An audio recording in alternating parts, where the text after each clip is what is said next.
What's up, guys? We're live. I'm on time today. Opening question for today as you come in. What is the best Halloween candy? In your opinion, what is the best Halloween candy? What's up, Nicholas?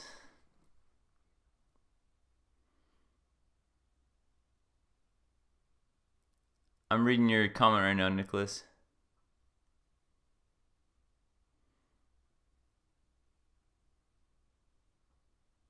Yeah, I see what you're saying. Yeah, I agree. There's a lot of different society, cultural norms as well. What's up, Pimpin' in the Rain?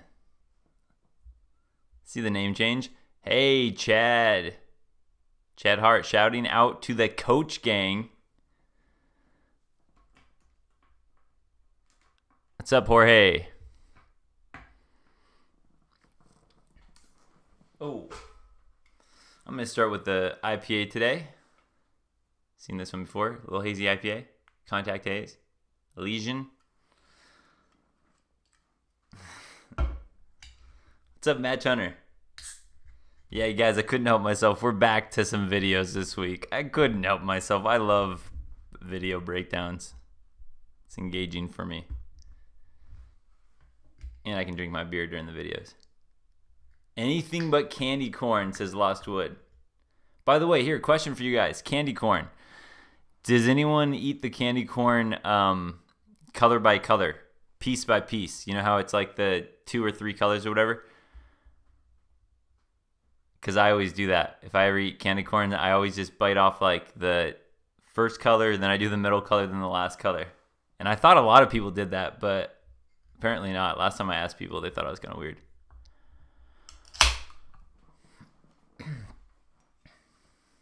Yeah, so again, guys, what's the best Halloween candy?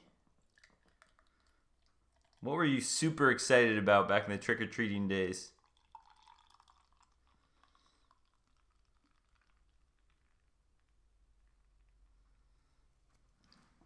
I used to not like Reese's Cups all that much, but I like them a lot more now. So that wasn't one of my Halloween candies back in the day. But they're a lot better now.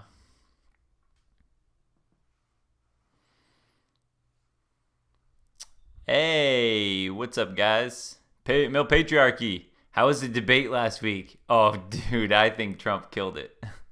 I was really excited. I thought he did a really good job. Josh, hey Adam, is there a way to donate besides Super Chat? Doesn't YouTube get 30% of the donations? I don't know what YouTube gets out of that. The Super Chats, I do have a YouTube channel membership you can sign up for. And then that has like my old live streams and then other videos I'll upload like text breakdowns. But some people have said they have a hard time seeing that. It should be in the description of this video. Other than that, I have a website, textingprince.com, and I have like products and stuff like that. So if you ever want to up your game, that's a place you can go to. I appreciate that question though. Best way to eat candy corn by color. Okay, we got some other candy corn eaters like that. Reese's. With my child in another dimension. Uh-oh, Nicholas. I don't know, man. The second half of today, Nicholas, we'll get to some of the some of that type of stuff. Crunch bars. All right. That's a nice simple, but it's a classic. Nice crunch bar. Very overlooked. Atomic Warheads way back when. That was a good one. Atomic Warheads. Warheads were another one.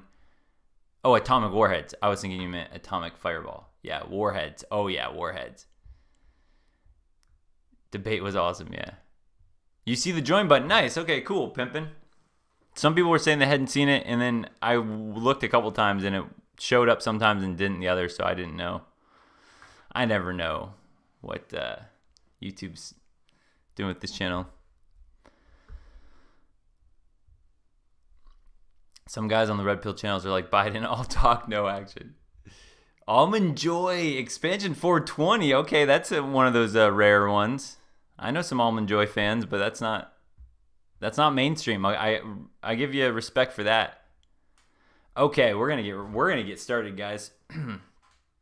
Oh, let me show you guys. I added a couple new voice sound effect features here. Here's one for you guys. Come on, man. Come on, man. Come on, man. So there you go. One more time. I'll play that. It's a new one here. Come on, man. Come on, man. Come on, man. All right, there's my come on, man one. And then I added one as well here. Fake news. It's fake. Phony. Fake. I'll know that I'll have, something will come up eventually when I can use those, but I just thought I had to put that as in there. So let's get started, guys. The opening question was, what is the best Halloween candy? We had all sorts of choices there from you guys, and is a quick little agenda overview for today. So part one, we're going to talk about how her past haunts your future. And then part two, Hocus Pocus breakdown, we're going to talk about real vampires and symbolism and a bunch of other stuff, and it will connect with stuff that's going on in today's world. So we got a little Halloween-themed edition for this one, guys. If any of you guys are sitting there in a costume, I'll drink to that. Doubt it, but...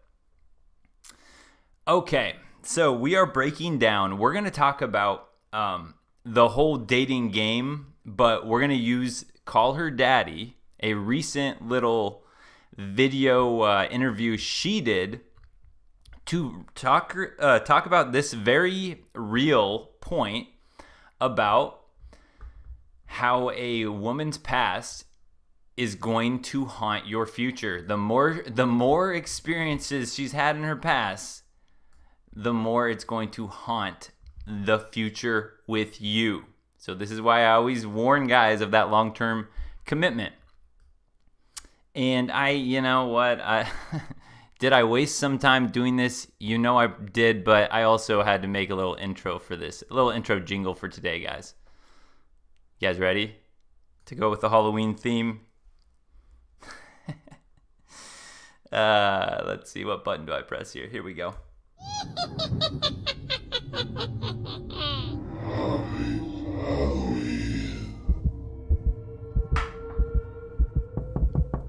Trick or treat.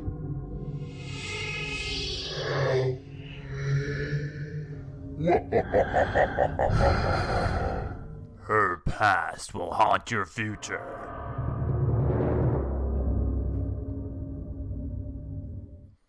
There, I hope I got you guys into the mood. The haunted mood here about her past is going to haunt your future.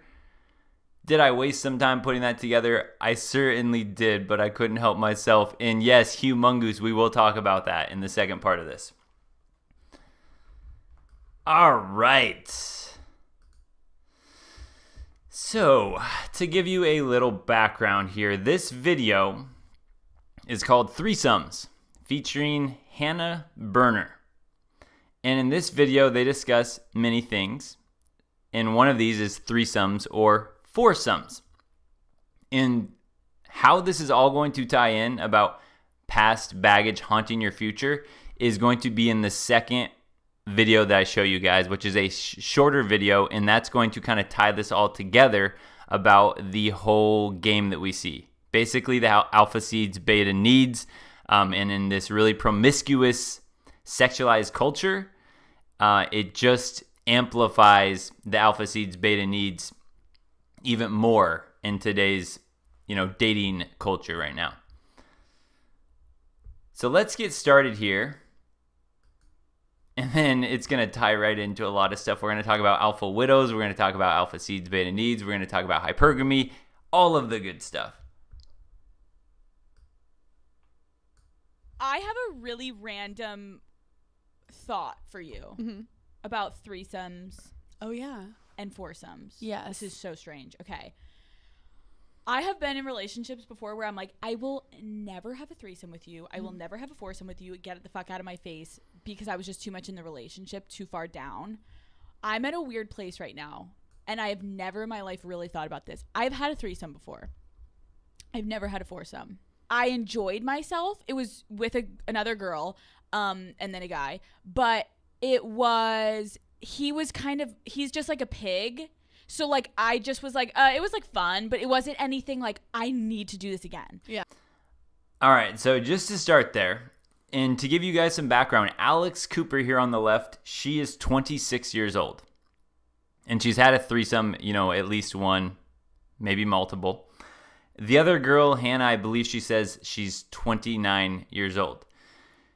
Remember, in today's world, the more a woman sleeps around, gets around, the more that's going to affect everything else. Her hypergamy is going to have these inflated standards, blah, blah, blah. She's going to have these men in her past that it's hard to live up to because she's tasting all of these high status men, these alpha men.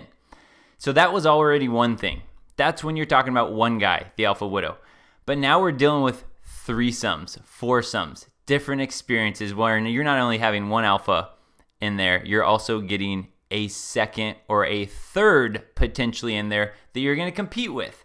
And we're going to talk about this again, and especially if you guys were familiar with the X-Men, when we did that whole live stream about a woman's alpha X-Men.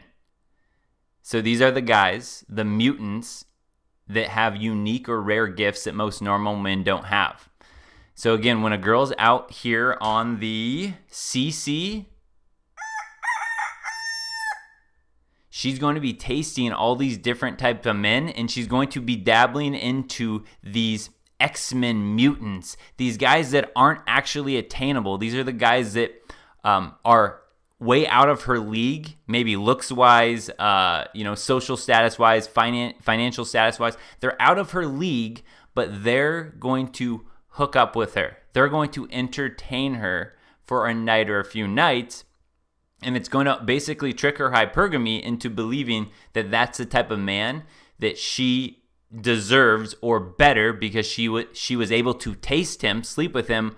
But right, that's where the trick comes. That guy had no thoughts of committing to her, but now her hypergamy is setting this unrealistic standard that the next guy or the guy after that or the guy after that is going to have to live up to.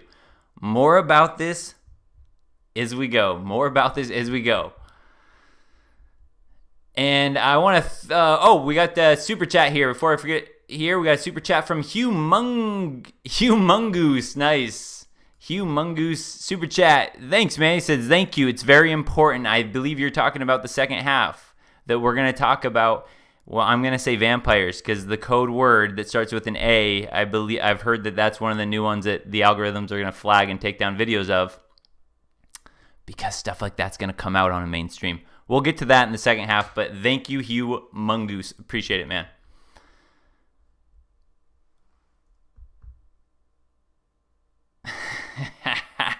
All right, guys, remember the Alpha X-Men. We're going to be hitting on that one a lot today.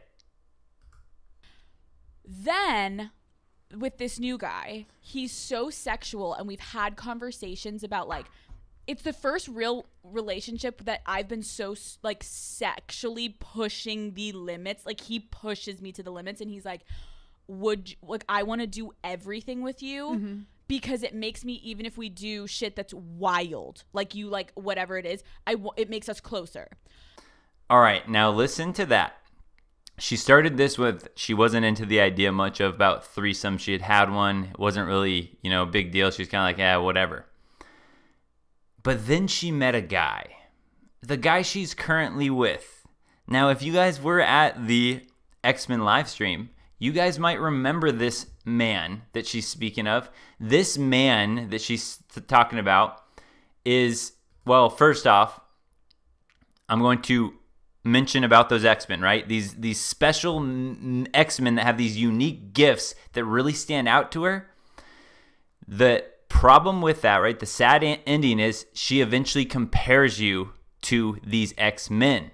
That's right. That's where her hypergamy, it basically keeps that as like a standard where you have to live up to this. That's when we talk about the comparison. She doesn't always know she's doing it, but subconsciously it's basically tricking her hypergamy.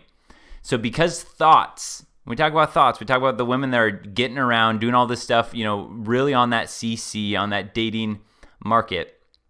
Since they've sampled the best of what they're going to be able to get, a girl that is actually a 4, she is still going to sample the best that she should be able to get. She might not be experiencing a 9 or a 10 on the alpha scale, but she's going to be experiencing basically a 9 or a 10 in her world. She's still going to be, if she's a 4, she's going to be always looking up. So even if that guy's a 6 or a 7, in her world, it's basically a 10. So in her world, those guys become her alpha X-Men. To Alex Cooper, who's higher on the scale, she's famous, she has all the social status, she has money now, right? She's going to be competing with the highest of the high men, the 9s and 10s of the world, as far as like her alpha X-Men.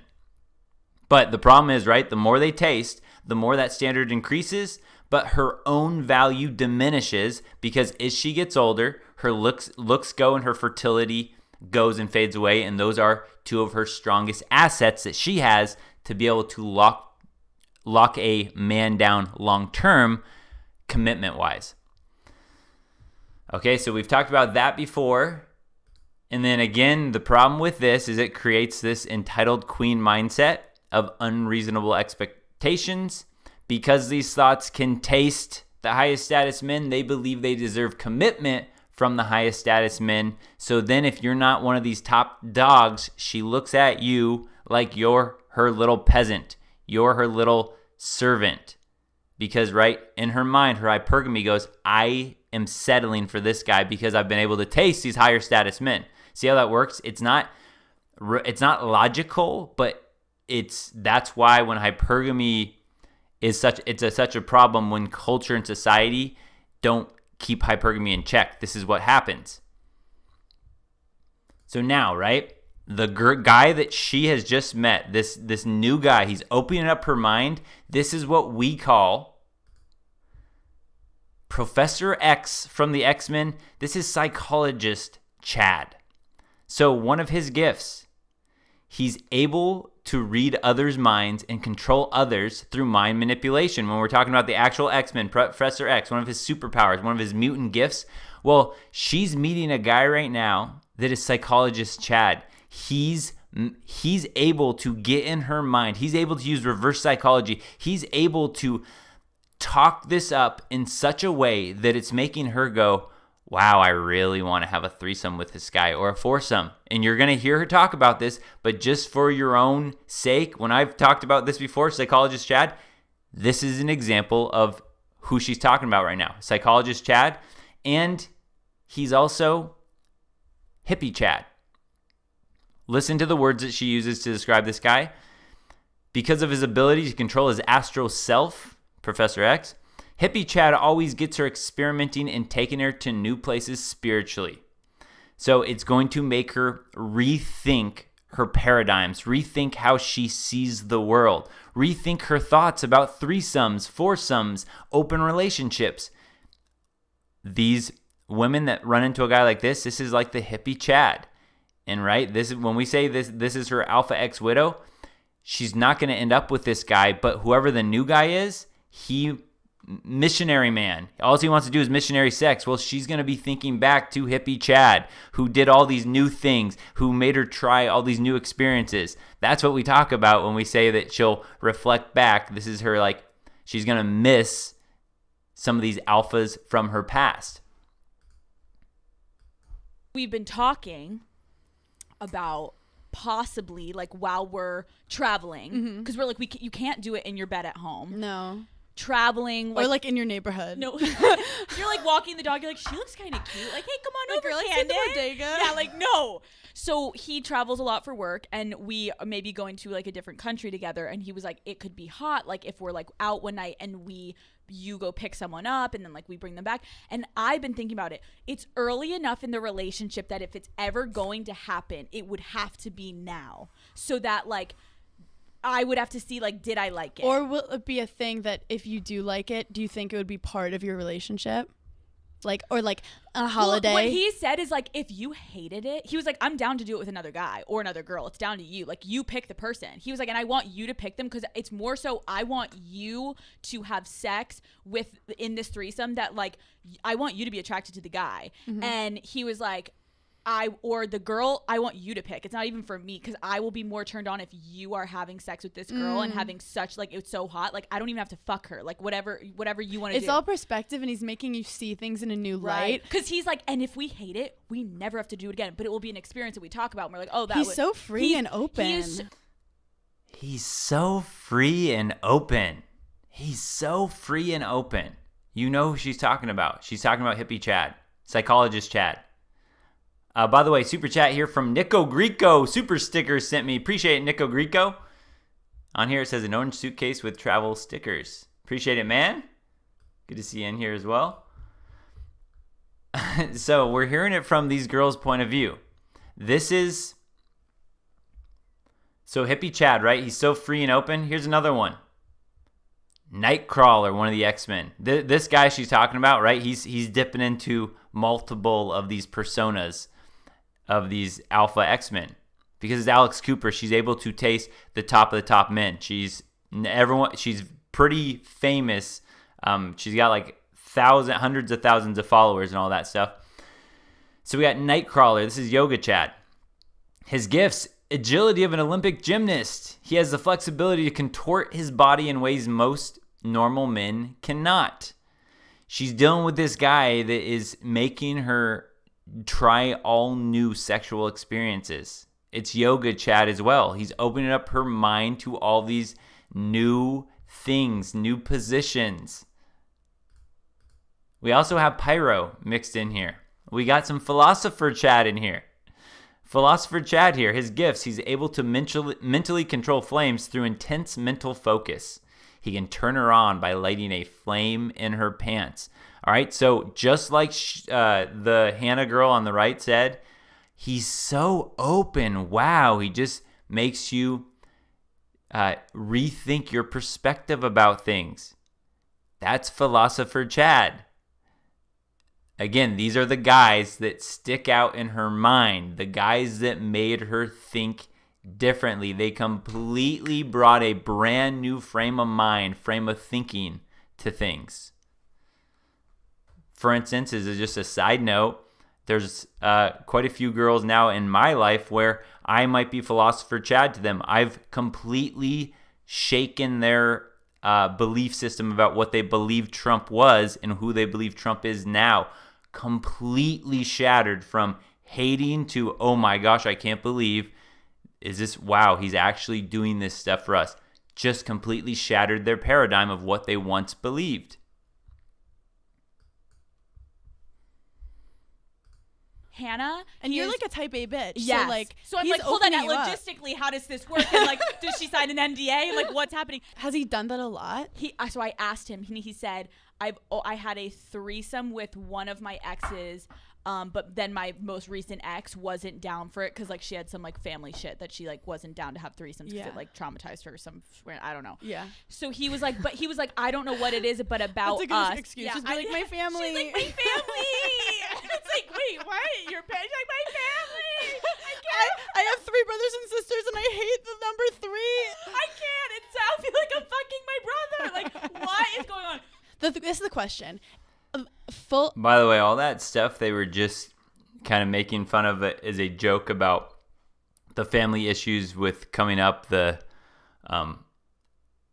again, when we get to the second half of this, there's a lot of disgusting stuff, and I'm going to use the code word Bunter Hyden right now. You guys know what I'm saying. Switch those words. Emails. If you haven't heard of them, you haven't been seeing them coming out, the world is going to wake up from that to how much disgusting stuff has been going on between families. The incest type relationships have been going on between these disgusting, sick, satanic cults. More on that in the second half of things, but that's just a little thing there that they're kind of like bringing up. It's like, man, the world's going to wake up to. There's a lot of hidden stuff that I feel bad for a lot of these people that have been through some stuff that most people could never imagine. All right, here we go.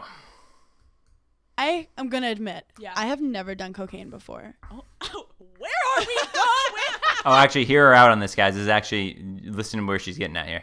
I'm going to bring it back. back. I'm good. Because everyone thinks I've never had a threesome. You're like, I've after never my done comedy cocaine. shows, people legit just like give me cocaine because I just seem like a cocaine girl. Right. Like, Everyone thinks I played do coke sports, 24. whatever. I Yeah. just feel like if I did cocaine, I'd bash my head into a wall and ruin the party for It's honestly everyone. not. There's not a lot. And of people are like, Hannah, why haven't you done cocaine? And I'm like, bitch, I'm 29. Right. If I do it and I don't like it, I have a terrible night. If I do it and I do like it, now I love cocaine. That's kind of like a great. So now I'm bringing it back to you. Life story. As in, like, if you do it and you don't like it, it's like possibly traumatizing. And if you do it and do like it, now you want to have threesomes all the time. No, wait. So, like, does this complicate your life? No. Okay, she brought up such a good point. She brought up the entire alpha widow syndrome, the alpha X-Men right there. She mentioned that she's never done cocaine. And as a side note, I am also the same way. I've never done cocaine. She knows that if she tries it, she's like, what? If I like it, why do I want to do that? I don't want to start being a 29-year-old and then all of a sudden I start liking cocaine. I'm the same way. I have an addictive personality. I know that if I do it, I'll probably like it, so I don't even want to try it.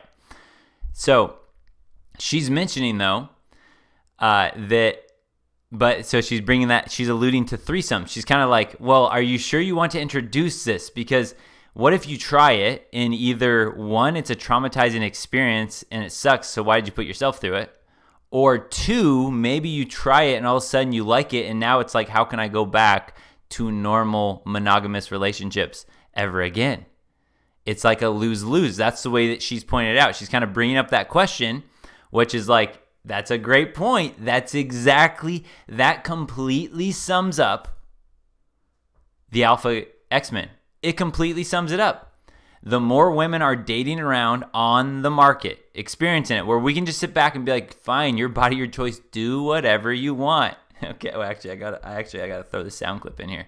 Because I never get to use it. Where is it? Dang it.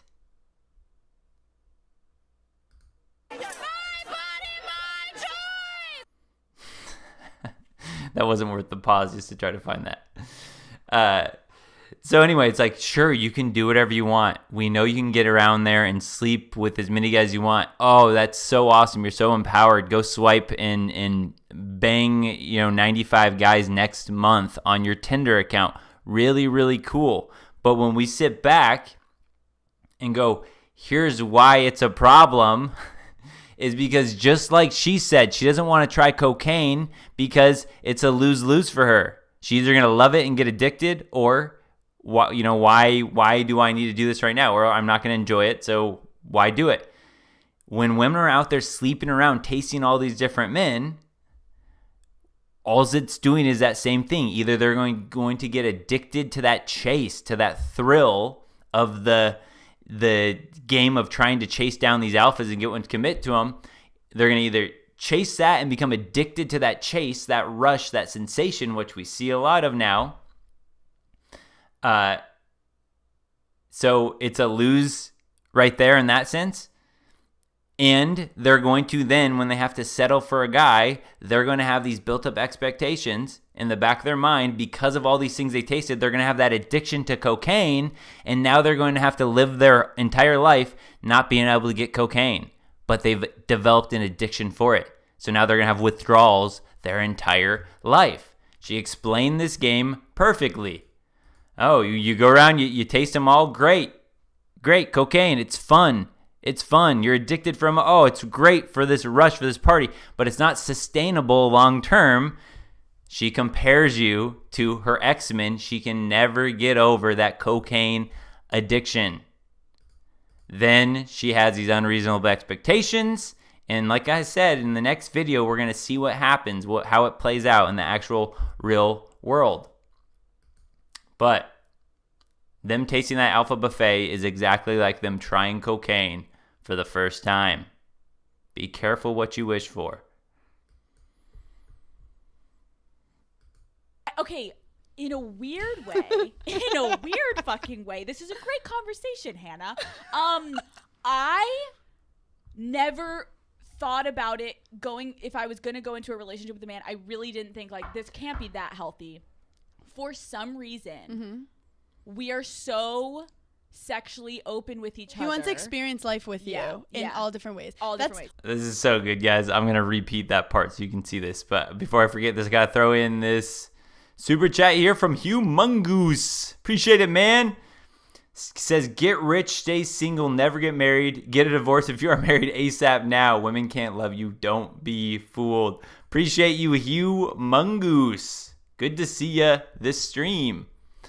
All right, now, when we just talked about that Hannah girl bringing up that cocaine metaphor and how it perfectly explained the game. She was even doing that thing where she was like kind of questioning, like, are you sure you want to try this? Is this a good idea? But then what we see is the perfect idea of the female empowerment where they're going to have each other's backs. The collective women are going to have each other's backs, and they're going to root for you, whether it's actually good for your long-term relationship or not. They're just going to root for whatever your wants and needs are right now. So just like we see here, you're going to watch Alex self-justify. She brings up that good point, and then watch Alex totally self-justify. It's like, oh, well, maybe, but here's the thing. And then you're going to watch Hannah jump onto that female, like, you go girl attitude and just support her decision. Does this complicate your life? No, okay. In a weird way, in a weird fucking way, this is a great conversation, Hannah. I never thought about it if I was going to go into a relationship with a man, I really didn't think, like, this can't be that healthy. For some reason, we are so sexually open with each other. He wants to experience life with you in all different ways. There it is. She's like starting, well, you bring up a good point, but this one is different. And then Hannah like jumps in there to help her. It's like, yeah, he wants to experience life with you. Yeah. Oh man, gotta love it. They just make it so easy to teach us stuff. It's so great. Super chat here from Sean Hensley. What's up, Sean Hensley? Good seeing you. He says, next one's on me. Thank you. I'm about to refill my beer here very shortly. Thank you, my man.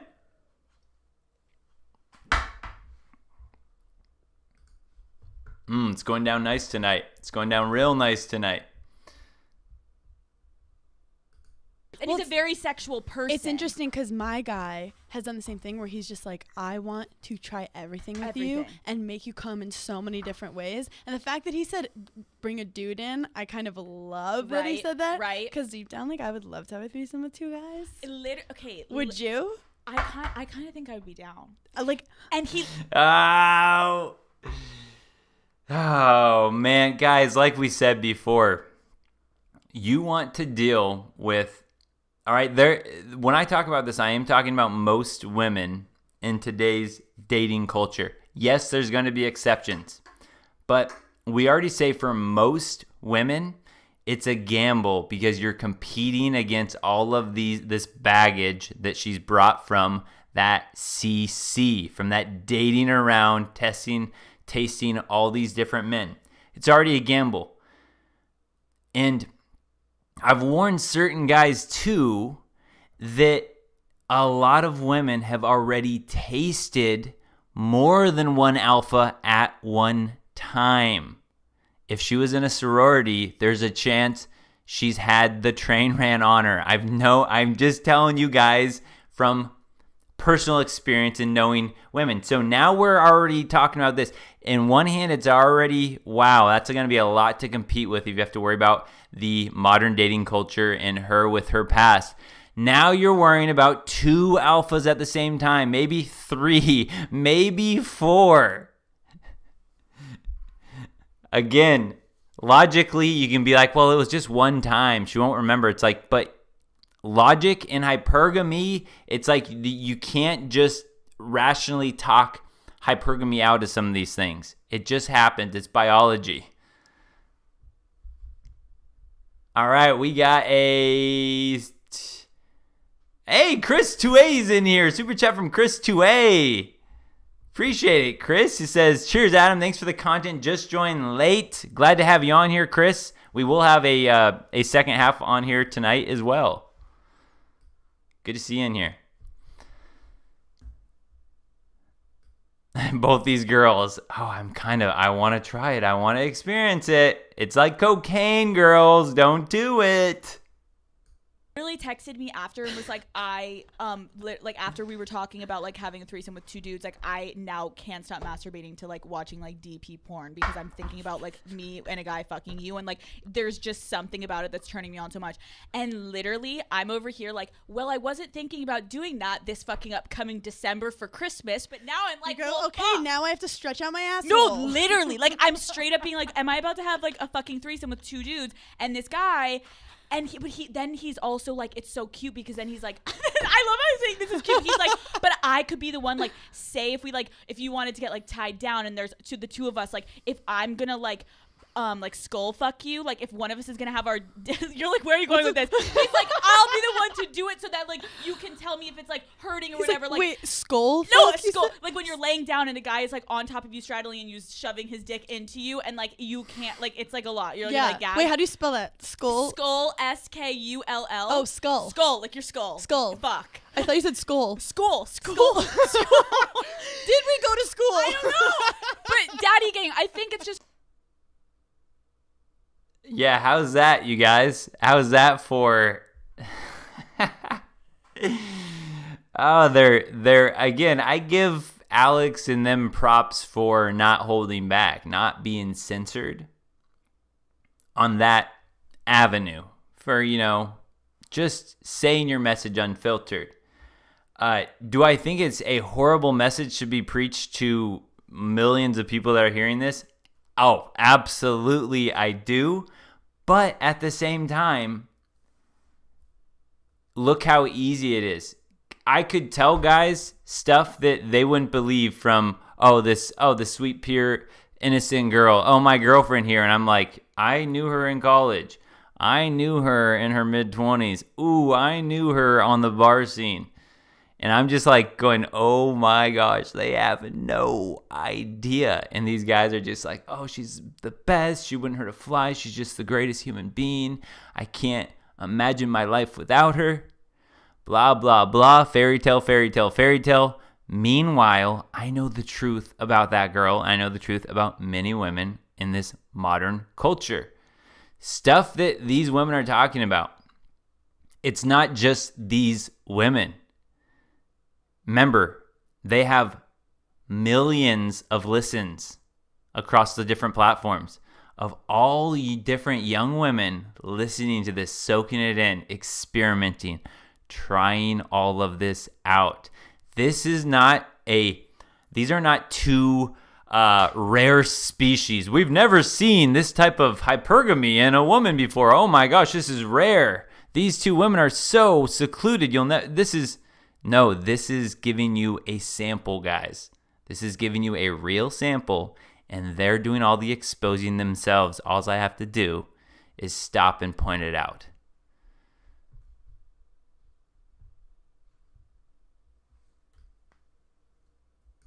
First time in my life, I'm like, oh my god, I want to try all these and it's different with him. And he's older. When you think of like having sex in college with two guys, oh my god, there's that like stereotype that like, oh, you're a hoe who just had two guys run train on you. Where now it's like your boyfriend is like, let's find the hottest guy, literally, and like let's be obsessed with your body and see how many ways we can turn you on for your pleasure. Like, literally, why wouldn't we? I know, and I feel like.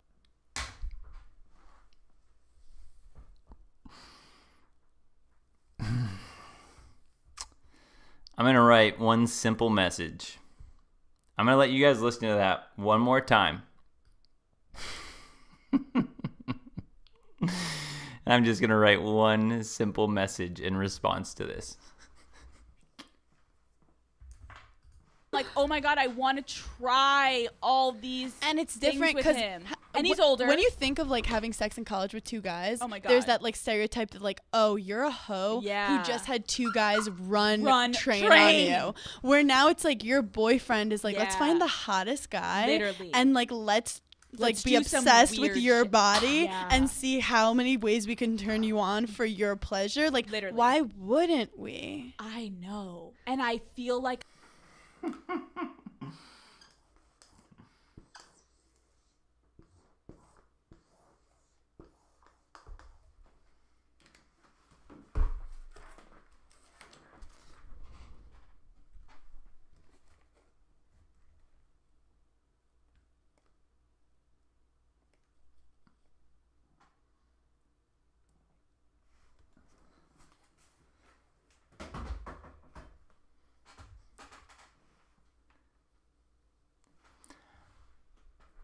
when we say they're not all like that. But the problem is, because of society and culture, they could easily become like that. This is exactly what we mean. They used to look down upon having a threesome with 2 other men is sleazy in college. Like, wow, you just got passed around. But now they have a whole new perspective. They have a whole new way of looking at it. I can't help it, guys. I got to do it one more time. You guys. Oh my God. There's that like stereotype that like, oh, you're a hoe Yeah. who just had 2 guys run train on you. She used to believe, back when society and culture wasn't this completely insane, even 10 years ago. Like I've said, it's taken a big change in the last decade for sure, even just the last 5 years. But they used to believe, wow, you're a hoe if you get a train ran on you. They used to believe this. However, then what they did is they unlearned all of the patriarchy programming that was conditioning them to repress their sexuality and thinking that getting passed around and getting double penetrated, they used to believe that meant you were a slut, but now they believe I'm a goddess. That's fempowerment. So why wouldn't I do it? Their mindset has evolved to goddess mode. Goddess mode unlocked. Invincibility for the rest of your life here in this video game. Goddess mode. Now it's like your boyfriend is like, let's Yeah. find the hottest guy. Literally. And like, let's be do some obsessed with weird your shit. body Yeah. and see how many ways we can turn you on for your pleasure. Like, Literally. why wouldn't we? I know. And Why wouldn't we? Why wouldn't we?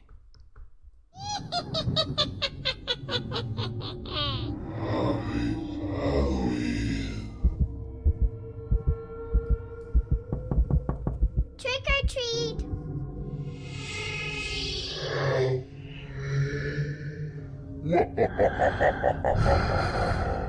Her past will haunt your future.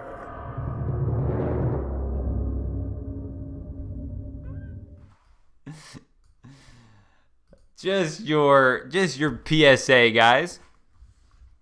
The public service announcement. Her past will indeed haunt your future. In case you didn't know that yet. Hopefully you're starting to come to that conclusion. feel like I'm coming to this weird. I think it's because he is older. He is so confident in his sexuality, so it's turning me the fuck on. And now I'm trying to figure out, am I about to go? I think a foursome with another couple could be so fucking hot. Well, I was thinking swinging is a very popular thing. I know, but I'm not a swinger. But now here I am, swing, bitch. Like, I don't know.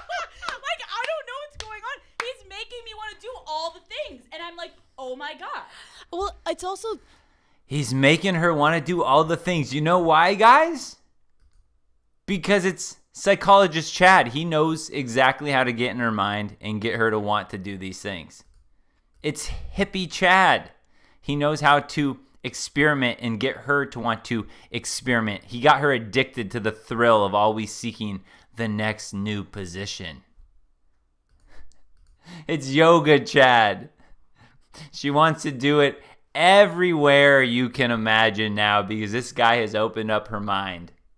And of course, philosopher Chad, he's getting her to completely rethink her entire perspective and paradigm on threesomes, foursomes, swinging, anal, all of the great stuff in your... And all the things you want in the future mother of your children. there's so much turning on that happens when someone else, if someone was like, that fucking pebble turns me on, Yes. suddenly I'm into that pedal. And you're like grinding on I the like pebble. pebbles. Right. I'm like a rock Right. girl now. I bring Right. a rock in. Right. Like we have a boulder now. Like I don't give a fuck. Right. I'm using a lot of metaphors. No, it's good. However, like I was talking to Des. I mentioned it because you were texting me about it, and he was like, I mean, it's not really my thing. Right. So like, if he had said in that moment, like, oh, I would so, die. Like, I want to hear some emotion. Like, I want to hear that, oh, like, you know, that sound. Right. Like, oh, yeah. fuck. Then it turns me on. But like him not being into it, I'm like, then we're not doing it. Why fuck around with But that? you know what? Right there, what they just revealed is when we talk about women following the lead. Following the lead. So whenever you hear about holding your masculine frame, not becoming a beta-mon pussy boy. Here's a beta-mon. You teach me and I'll teach you. Beta-mon. Gotta catch 'em all. Beta-mon. Gotta catch 'em all. All right, so that's the example of, right, a guy that holds his frame and makes her play into his world. She then follows his lead. What you're hearing right here, what you're going to hear again, right, is exactly that concept, but there's a caveat to it.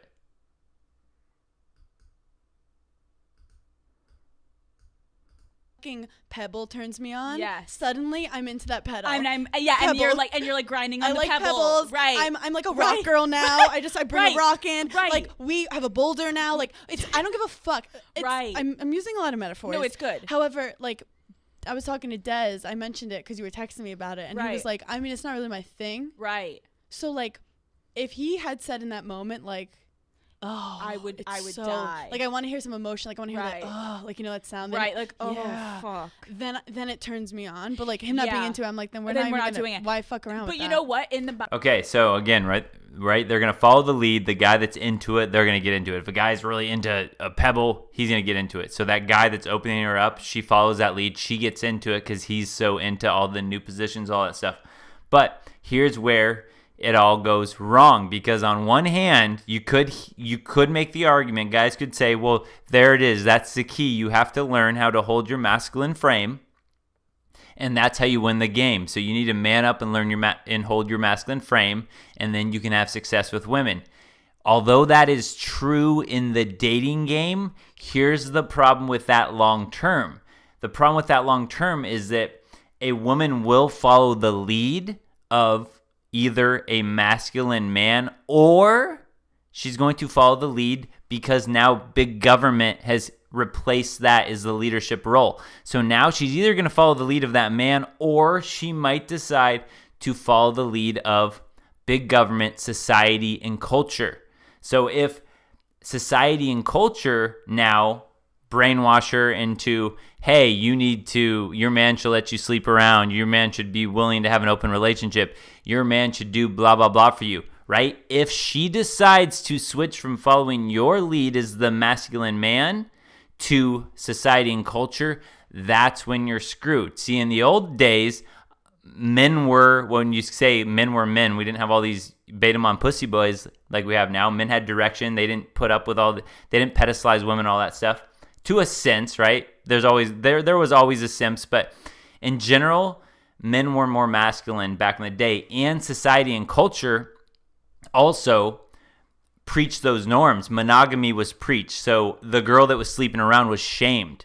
So in those days, right, you had the man, she could follow his lead, men were more masculine, and then even if that guy, didn't hold his frame all of a sudden, it's not like she had the society and culture to lean on that was telling her to, you deserve better. Go date around, go sleep around. Society and culture was saying, hey, families are important. Stick with your man, support him, build him up. Here's how you get him to look at you with lust again. It was a totally different culture and society programming in here. That is the big difference. That is why just holding your masculine frame, yes, that is the absolute secret and key for short-term relationships, but it's not sustainable long-term with this society and culture in place. So that is where it was a gamble before, and it's, even more and more of a gamble nowadays. Is society and culture just completely is totally backwards. I do believe it's going to change, guys. You know that if you've seen my live streams, but for now, this is the world we're left with. Past two, I think having a threesome with a guy, for me, in my mind, it's always been like, well, it's for him. But for the first time in my life, this guy is like, No, this would be for us and for you. Like, I don't even need to fuck her. Like, I would love to watch a bitch, like, eat you out and, like, you get your pussy eaten by her and then, like, I'll fuck you and, like, you guys can be, like, and I'm like. But what if you have another couple and during it, you're like, oh my God, is their chemistry better than mine? You're like, oh my God, is she better at sucking his dick? And like, is his dick bigger than his dick? Yeah, that's why I'm like, wait, am I gonna I get overthink jealous? things. Am I overthink yeah. things. I think that I can be a jealous person. If I really like you, then I can be jealous. And I'm like, oh, fuck. But also, I just know how obsessed he is with me. So yes. But also, I just know how obsessed he is with me. Or we're gonna break that down in a moment. Before I want to get this before I forget. Super chat from Darksider. Appreciate it. Oh, Darksider. Every time I see your little avatar from far, it looks like a Batman logo. And now I see its sunglasses. Thanks, man. Super chat. He says, "Why stop at 2? Go for 50, trash bag." Yeah, why stop at double penetration? You can get all 50. I know some girls that have taken, they grew up. I grew up with, and they were like, goody goodies, whatever. When I knew them way back in the day, and in college, I know a couple of them that have taken 8 to 10 at one time. Not like obviously, literally at one time, but like in the same session. Have I heard of 50? Not yet. I'm sure it's been done. I mean, I know it's been done somewhere, but in my life, I've heard of, I know a couple girls, 8 to 10 in like one session. Pretty nasty stuff. Let's see here. So, she just mentioned how obsessed this guy was with her. So, let's look at this. This is why I don't know, guys. I don't know the guy. But again, if she's dealing with psychologist Chad, he knows how to play this game to get her to want to do what he wants her to do. If this guy is alpha Professor, X psychologist Chad, this could very well be his game plan. He's making it seem like he's very, like she said, he's obsessed with her. He's giving her this, like all this, so she's willing to do all this stuff. But again, is this guy going to marry her? Probably not. So again, this guy could be doing all this. He's all obsessed with her right now because she's willing to do everything with him. And then guess what happens? She experiments, does everything with him, and now she has this hippie Chad, the psychologist Chad, alpha widow, and that guy doesn't marry her because he's like, I don't care if you've had threesomes with me. He didn't have a plan on marrying her. So he doesn't care that he has ruined her in a sense, haunted her past. But in her mind, right, this could be the guy that she marries, so she's willing to do all these things. It's a really messed up cycle. Let's hear that again. What are we at? It's like 8:16. I think we're probably... eat you out and like you get your pussy eaten by her and then like I'll fuck you and like you guys can be like, and I'm like, but what if you have another couple and during it you're like, oh my God, is their chemistry better than mine? You're like, oh my God, is she better at sucking his dick? And like, is his dick bigger than his dick? Yeah, that's why I'm like, wait, am I? Because I overthink things. I overthink things. I think that I can be a jealous person if I really like you, then I can be jealous, and I'm like, oh fuck. But also, I just know how obsessed he is with me. So yes. Honestly, Daddy Gang, I'll keep you updated. But like, we're going on vacation together in a few weeks. That's like, millennials love going on early vacations. Yeah. Like my parents were always like, that's called a honeymoon and why are you doing it so early? But it's another thing where go on vacation, see how he acts when he's waiting in lines. Right. See how he acts when like some reservation gets canceled. Right. See how he acts when you guys have nothing to do for 3 hours before the next dinner res. And like, what are we doing? Exactly. So I kind of love that for you. I kind of do All right, there's just another example when we talk about getting tested. Women are always testing. By the way, again, these cans are awesome. This hard seltzer, Alaskan. Never had this flavor before, mixed berry, but look how awesome these cans are. It smells good.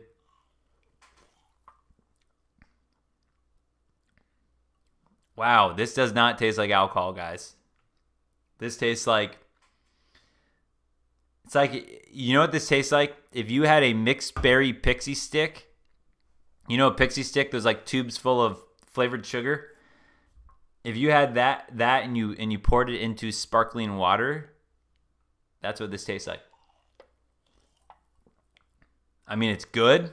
I don't know if it will be good if I have multiple of these, but it's dang tasty right now.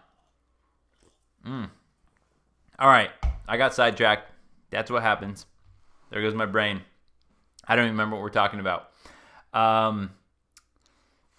What are we talking about? Oh, a test. Oh, you know what? Let's hear it again. All right. Remember when we talk about tests, this is a conscious test. This is the other thing you have to deal with when you have, like I've said, guys, I enjoy women. They're fun.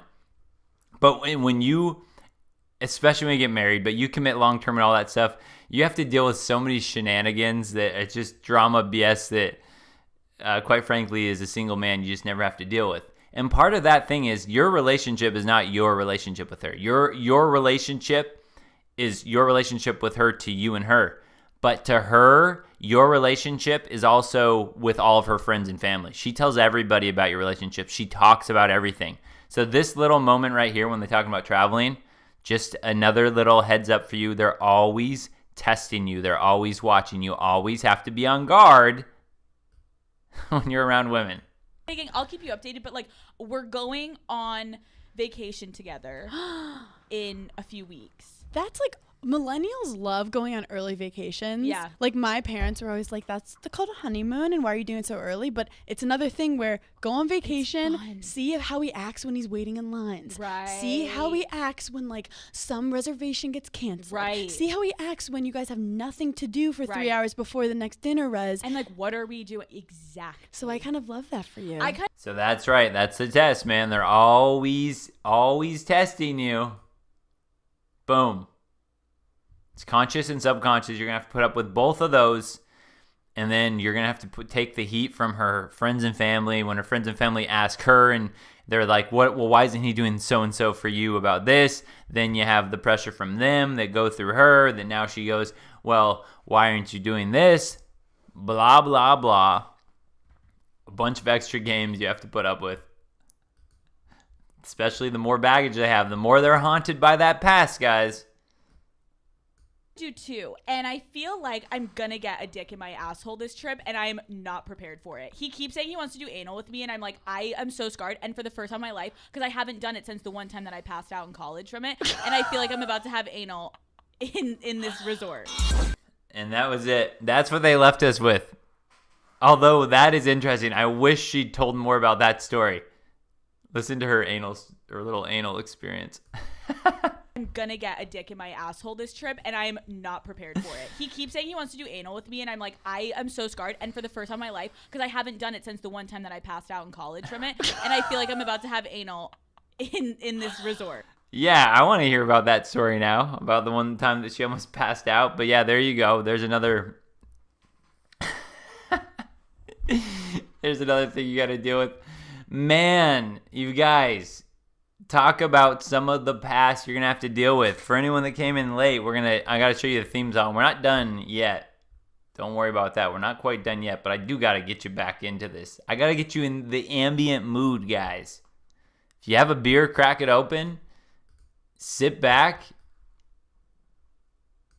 We're about to start the second video.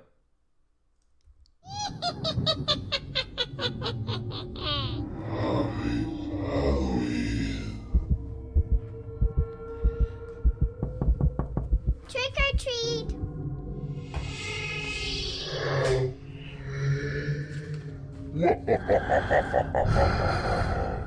Her past will haunt your future.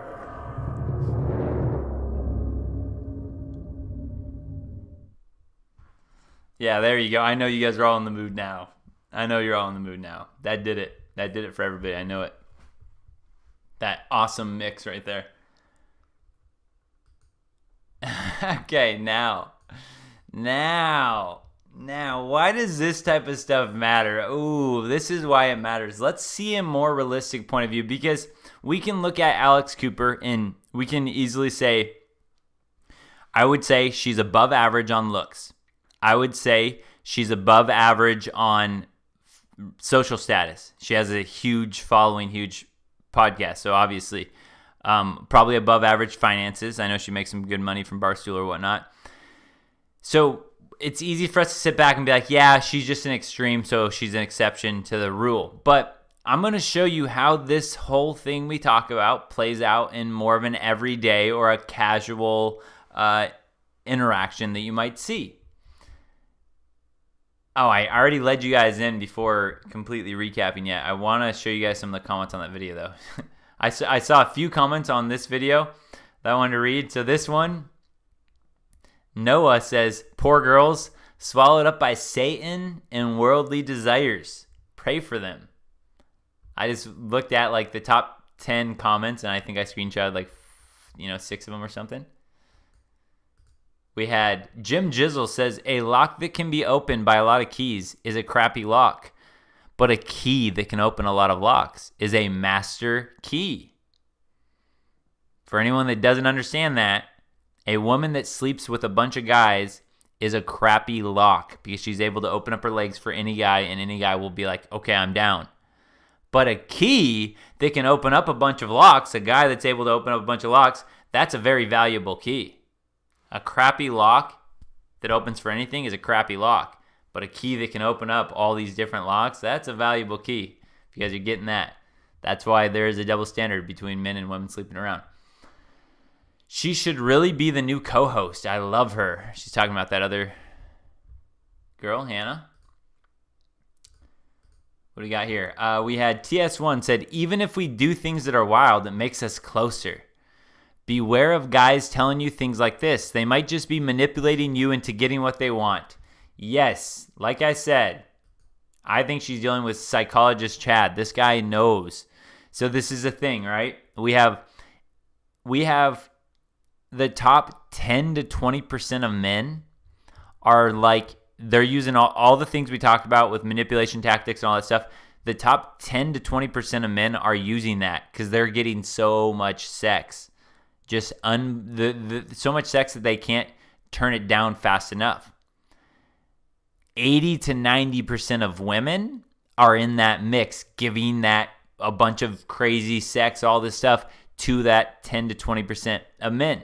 So the women are sitting here thinking that when they're sleeping around doing all these crazy positions on the CC, doing all that crazy stuff, they're thinking that it's normal because they're dealing with that 10 to 20% of men that are absolute freaks, that are down for anything. So again, their perception is that all men are like this because those are the only men that they spend time with.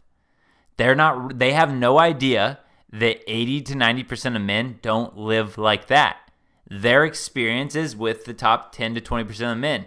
So again, their perception is that men are dickheads, men are manipulative, all that stuff, because those are the men that they're dealing with. The men that they have all the options and they don't have to try hard and they can do whatever they want. Chad and Tyrone's. So they think that all men are like this, not realizing that most men, 80 to 90% of the men, are not even nearly as experienced sexually and with all this other dating and going on all these different dates as all these women are.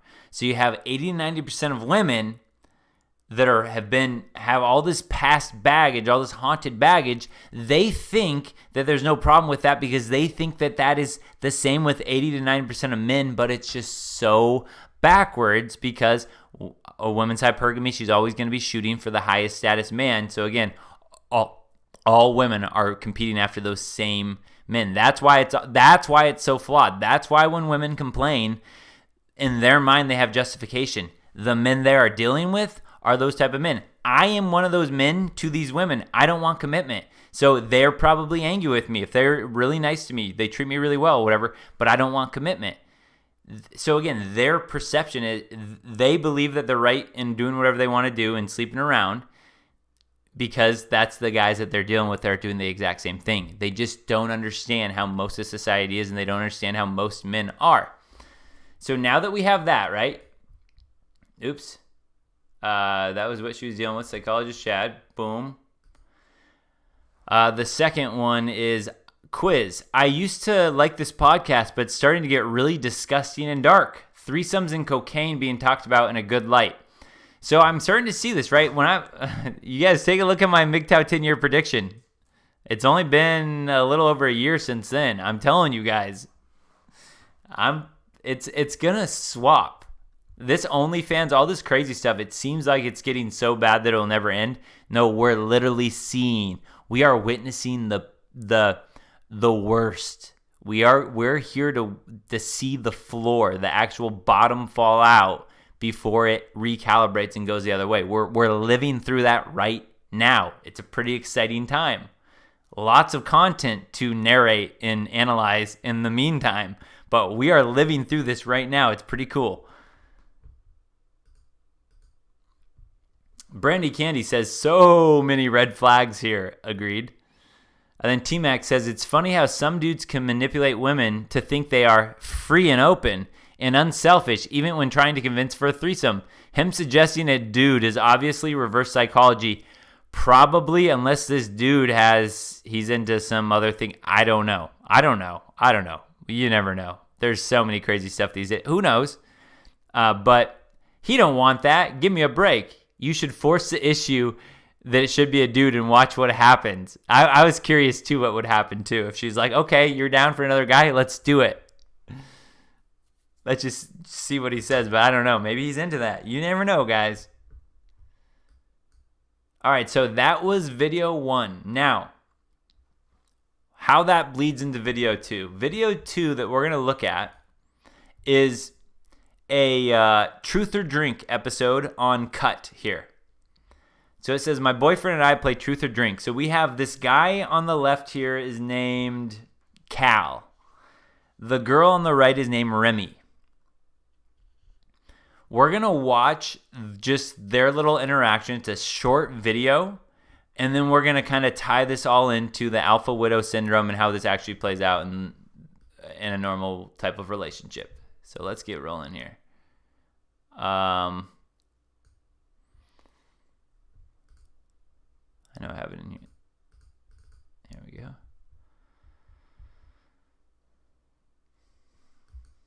Are you happy with the sex?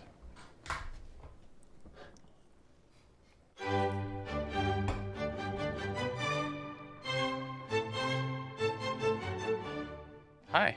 Hi, Who are you guys and how do you know each other? I'm Remy Cruz, I'm Cal Parsons. and we are dating and nervous. Do you guys want to take a pre-shot? Absolutely. Yes, please. Please. Okay. Now that you have a little introduction to them, we're going to play, a quick little game with this.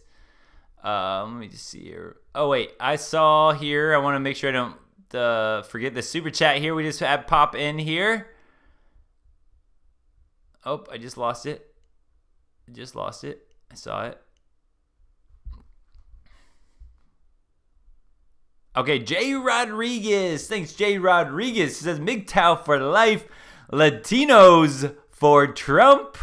Cheers, brothers. Cheers to you, Jay Rodriguez. Cheers to Jay Rodriguez right here. Appreciate it, man. All right, guys. Now, here's what we're going to play.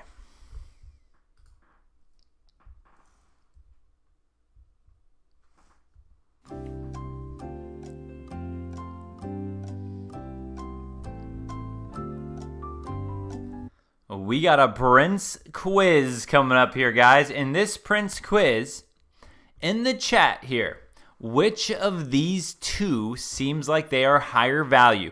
Just from our start, we're going to, just when we say, you pick them off the side of the street, side of the road, and you said, I see these two, they're a couple. All right, in the chat, put in the one if you are looking at them, they seem they're similar, about equal value. 2, do you believe that she seems like she's way higher value? 3, do you believe that he is way higher value? All right, so just looking at this for society, actually, let me move my face too. I'm going to show you guys so you can see their bodies, right? He looks in shape. She looks fairly in shape. I think she maybe has a few extra pounds on her, not like a ton. But just looking at that, all right, looking at looks-wise or whatnot, what would you say? What I'm saying, what do you, not what you actually think she believes. What should it be, society-wise? Do you look at these two? Do you look at either of them and go, oh, he's way out of her league or she's way out of his league? Or are you like, no, they look like, yeah, they could be a match? So we have 3. So we're seeing, okay, we got 1 similar. We have 2. We got 3, 3, 1, 2, 2, 2, 2, 3, 3. He's way higher value. Okay. I think that she thinks 2, but I think 3. Yeah. So not what she thinks, what we think is society. I'm trying to drive home a point here of how this all happens. I mean, if I looked at this, right, quite honestly, just me personally, if I looked at these two, I would either go, at minimum, they're similar, or he, to me, has higher value. To me, he just looks like, no, and again, we know with hypergamy, right, she's only going to be into this guy if he has resources or whatnot, something else he's bringing to the table. We don't know any of that. But looks-wise, he looks like, to me, a pretty good-looking dude, in shape. She doesn't look bad, but she looks like maybe she put on a little bit of weight. So to me, they're either same value, or to me, he might be more high value. If you look at through a normal lens, not distorted view of what we're living through. But that was my personal take on there, and just kind of seeing there. But I wanted to show that to show you guys how a normal looking, even if you say they're similar value or you say he's higher value, and you go, okay, we should see a certain amount of respect then from him or from her to him, or an equal amount of respect. Well, let's watch how this plays out. And this is why the whole idea of the X-Men, right? If women have been sleeping around, tasting a bunch of different guys, testing them out, right? They've been doing all of the different experimenting, right? Most men are not going to be able to live up sexually or socially with all the men that they've tasted. So what happens is called... Nope, I'll get to that. We'll get to it. All right. So that was good. We want to start with that. Let me take a drink and then let's go.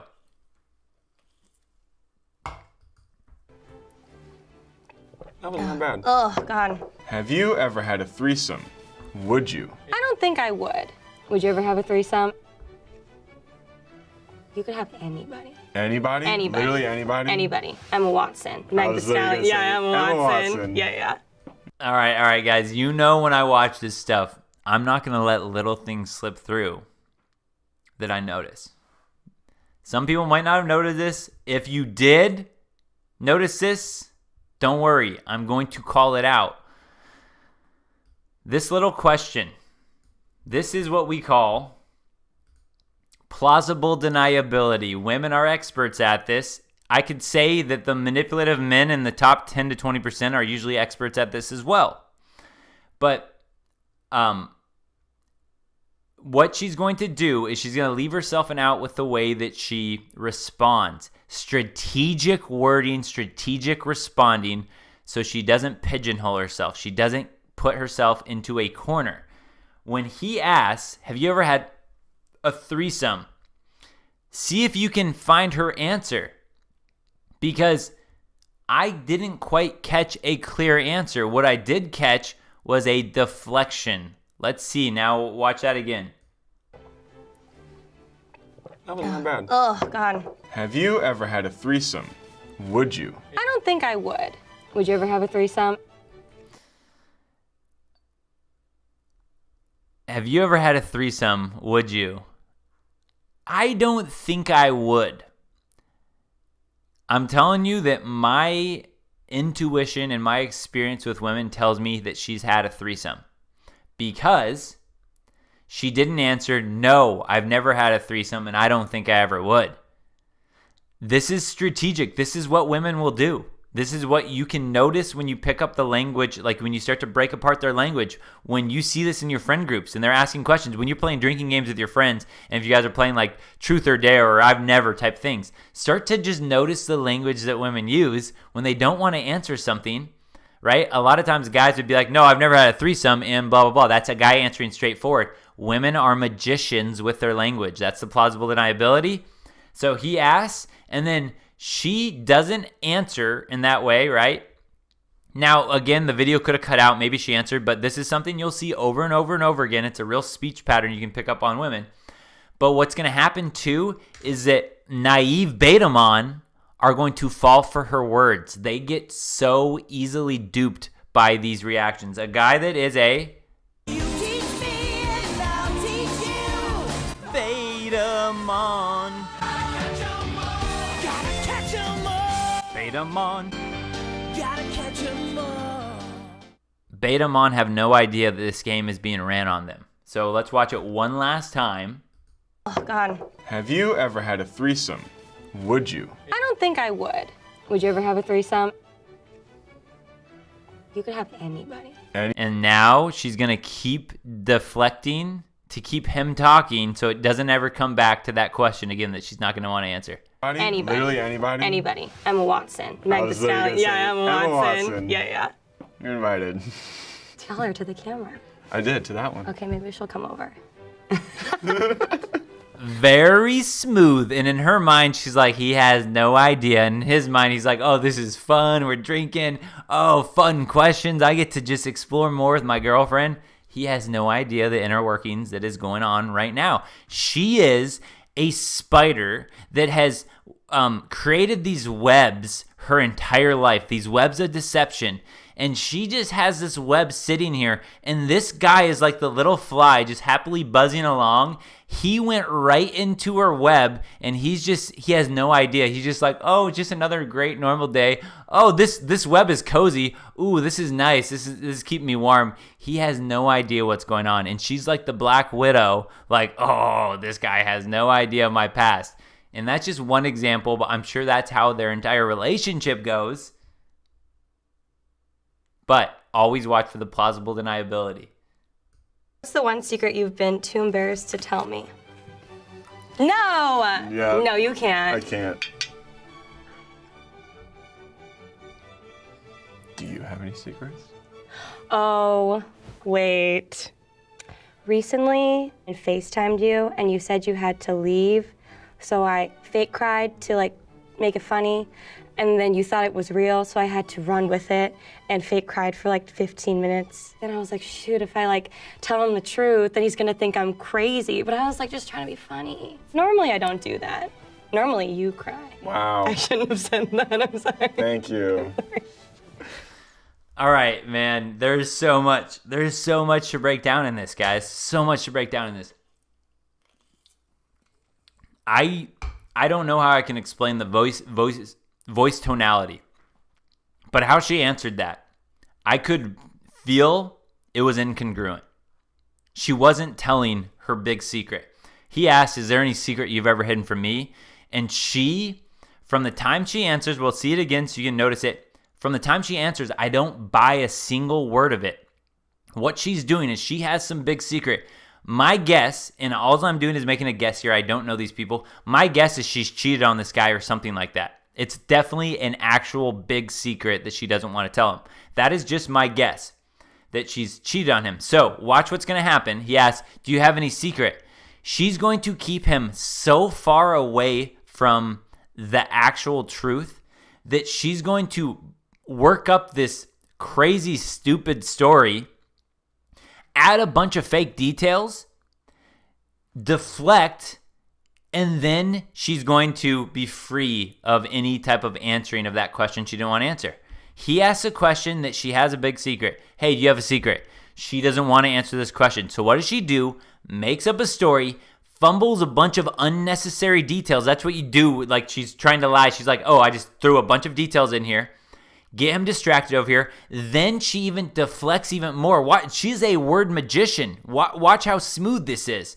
Then she deflects even more by going, you're the one that actually cries. So now, made up a story, made a bunch of fake details, he's off my scent. Now I throw him off my scent even more by deflecting and saying, you cry more than I do. Let's get this subject off of me, off of my cheating or my secret, and let's put it back on you. Always keeps you on the defense. Let's watch it again and really watch for it again. You're going to see exactly what I just talked about. Just watch. I don't buy it. It's something about the tone of her voice. It's just, she's lying. Do you have any secrets? Oh, wait. Recently, I FaceTimed you and you said you had to leave, so I fake cried to make it funny, and then you thought it was real, so I had to run with it and fake cried for like 15 minutes. Then I was like, shoot, if I like tell him the truth, then he's gonna think I'm crazy. But I was like just trying to be funny. Okay, so, right, there it is. There was the whole made-up lie. Oh, I can't believe I fake FaceTimed you one time, and this guy's just like, I can tell this guy's kind of like, it doesn't really make sense, but he's just buying into it. He's kind of like, okay, but he accepts it. I don't think subconsciously he believes it, but consciously he's like, yeah, she could do no wrong, and he believes it. Now after she told this stupid lie, now here comes the deflection.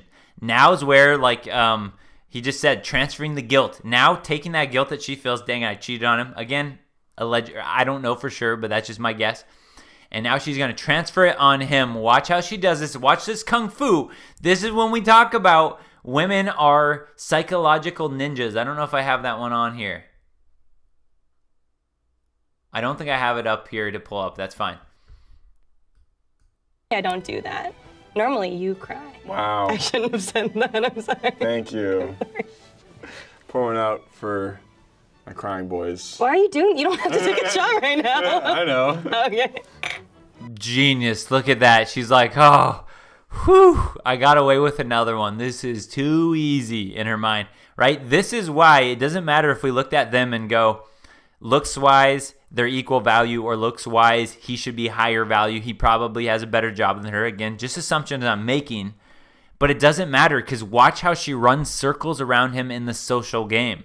Because women have had so much more practice at this than the average typical guy. The 10 to 20% men, all of these games don't work on them, because those guys are exactly reading. They read the situation exactly like my brain is reading the situation, and it wouldn't add up, and they just wouldn't play along with this stuff.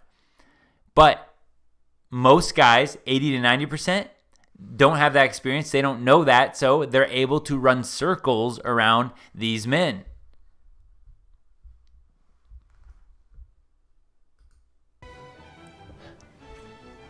What is your least favorite thing I do in bed?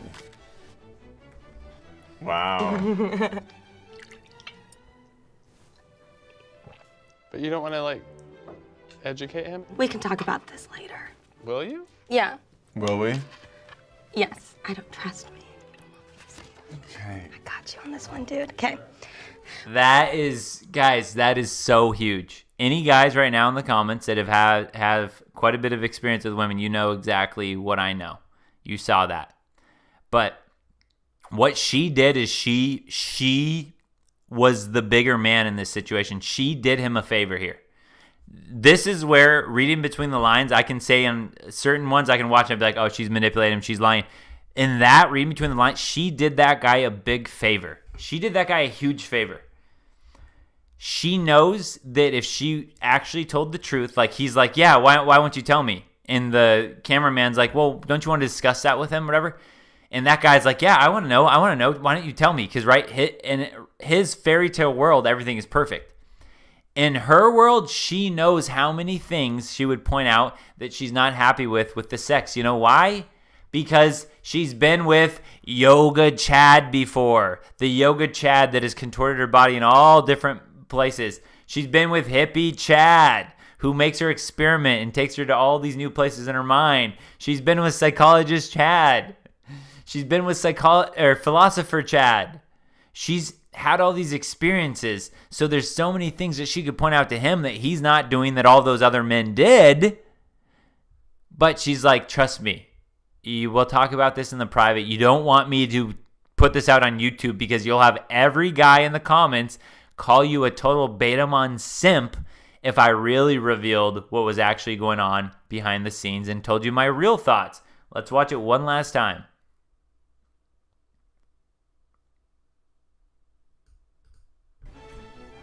What is your least favorite thing I do in bed? Wow.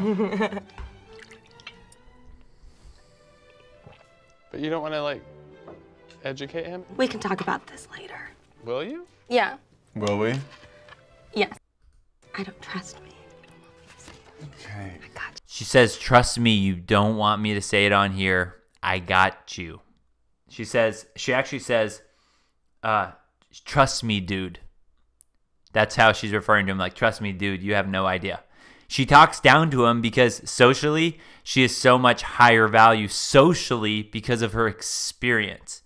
This is when we talk about the curse of hypergamy. Actually, we'll get to that on after the next clip. But it all comes together, and we see this over and over again. And this guy, though, look at his face. Look at his face. I know this face, man. I feel bad for this guy, but he doesn't. How is he gonna know? How is he gonna know? But you don't want to, like, educate him? We can talk about this later. Will you? Yeah. Will we? Look at that face. There's so much that could be said about this face. This dude is like, crap, I thought I was really good in bed. I thought you loved me. I thought everything was perfect. Now I'm finding out there's something you don't like. And he's like, really? Are you going to tell me? Why didn't you tell me before? I can't believe it's a little piece of his world that is not, it's like that little piece before it's completely shattered. It's like that little crack where he's like, oh crap, my perfect world. Oh no. Yes, I don't trust me. Okay. I got you on this one, dude. Okay. What's your I got favorite you and on least this one, favorite dude. sex position? I mean, my favorite probably is doggy. Really? Yeah. Ah, interesting. Least favorite, reverse cowgirl probably. You said at one point that was your favorite. Really? Yeah, I swear to God. Maybe I said that because I wanted to get you to try it with me. And then I tried it and I was like, I'm good. It's like not that great. All right, this whole segment, I can see by the way she's adjusting her shirt. I can see by the way her skin is actually turned a little bit more red and a little more flush. These are actually little things you can also notice. Wow, that's a whole nother side chat. So I'm going to talk about bedroom stuff. We don't need to talk about that right now. But anyway, so I'm seeing these little things she's doing. She noticed she's socially calibrated because she's been around the block. So she knows what she said threw him for a little bit of a jerk. She knows that what she said got to him a little bit when she said that. So you can tell it's a subtle thing, but you can tell her energy picked up because she actually wants to smooth this over now. She's like, okay, he just got sad about that. I got to be careful now. She's tiptoeing this line. He doesn't know this game's being played. She does. She knows exactly how far she can push. I'm going to show you again. It's subtle, guys, but it's there.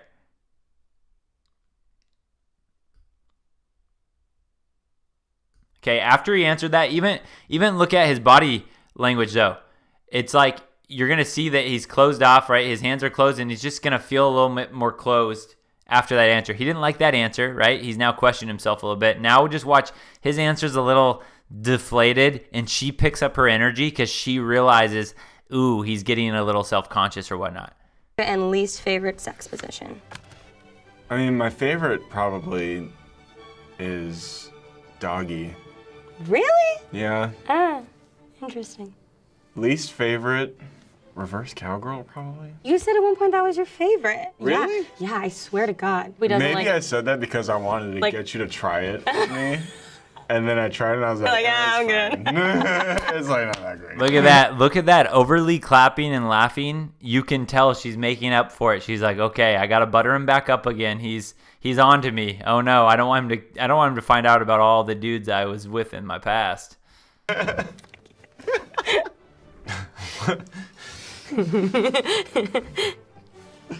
What have I done in public that has really embarrassed you?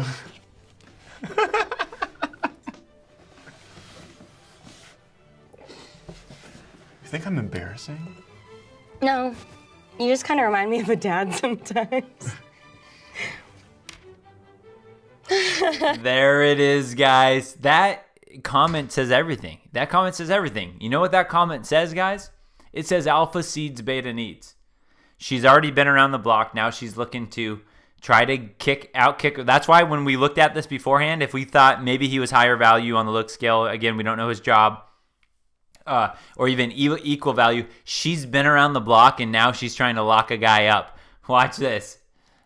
This is the curse of hypergamy. Hypergamy's dark side is a woman dates around her hypergamy will never settle for a man that she already knows she can get.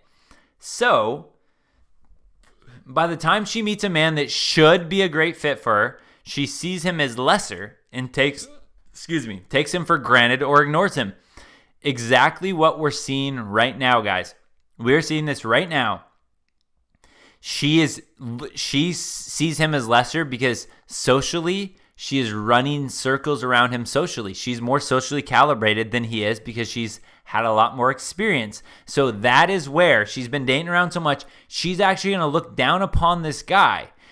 And if this relationship were to play out, it would only go farther and farther. The gap would spread of her thinking that she is higher and higher than him and he's lower because of their social interactions together. When she can read his body language and he can't read hers, she's going to keep seeing him as lower value, even if financially he brings way more to the table. Even if, looks wise, you could say maybe this guy was higher value than her. It doesn't matter because her hypergamy from the CC is inflated her ego. That's what we talk about when we say the dating game right now is rigged. No, I would say the marriage game is rigged. The dating game, it can suck or it can be great depending on which side you're on, but the marriage game for sure is rigged.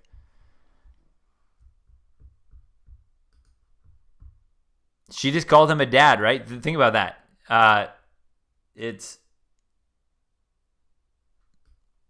Look at this. The embarrassed by him. She takes a drink. You think I'm embarrassing? No, you just kind of remind me of a dad sometimes. Yeah, right? What does she mean by that? You remind me of a dad sometimes. You remind me of the beta needs guy. You remind me of the dad character, the dad caricature. Versus, you don't remind me of the alpha seed. You don't remind me of the guy I just want to jump all over. You remind me of the dad. You're the dad joke guy. You're the guy that me and our future children will make fun of you for being the buffoon. We'll laugh at dad and all of his, it's another dad joke. Ha ha ha, laugh at dad. She's already put him in that category. That is the role that he will play. He is her little Betamon. This right here, guys, is when we talk about the Betamon, he is the long-term prospect. He is the Betamon that she has in her Pokeball. She keeps him around. Like my guess earlier is I believe she's cheating on him. I can't confirm that. It doesn't matter. But she still sees him. All right, this guy, though, he wants marriage. He wants kids. He's so into me. He's going to be hanging around my belt, and then eventually I'll give him his shot. I'll give him his commitment like he wants. Yikes. We are seeing it right now. The average duration of sex for most couples is around 10 minutes. How long do you think we last? On average, 12. Really? I was going to say like 20. I think. I won't refute that. Yeah, I think.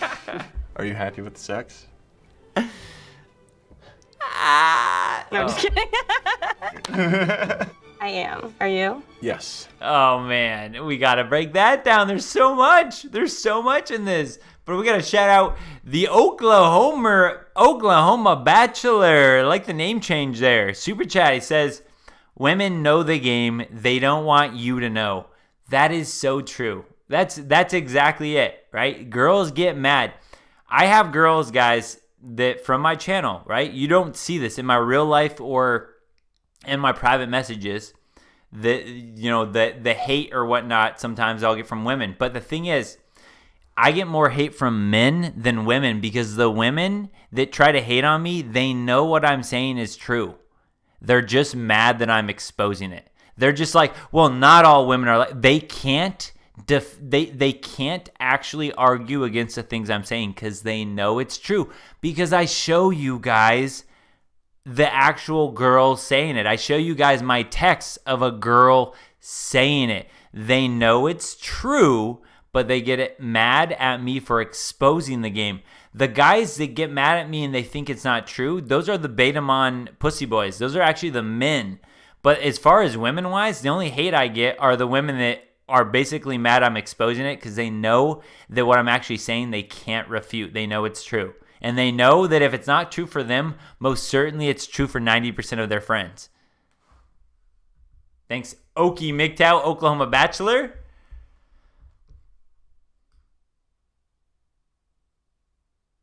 The best lover you've ever had? Yes. Am I? Oh, wait. Sorry, guys. I got to re-break that down. My bad. Okay. I got to break that down. Let's go back to... Okay. So you notice how... Remember, watch how she's calibrated more to this socially. She knows what's going on far more than this guy does. She knows what she's able to get away with. So, like we saw earlier, when she said hey, I don't want to tell you about the reasons why I'm not happy with our sex life. She's like, I'll tell you in secret. Trust me. She saw that he was getting uncomfortable by the answer. So now watch this again. The truth is, she's not having fun with the sex life, but watch. She reaches over and she sees his reaction and she goes, oh, I can't push it this far. This will push him too far, so I better back off. This is what we talk about. When women know the entire game, she knows your cards. You tell her how you feel. She has your poker hand.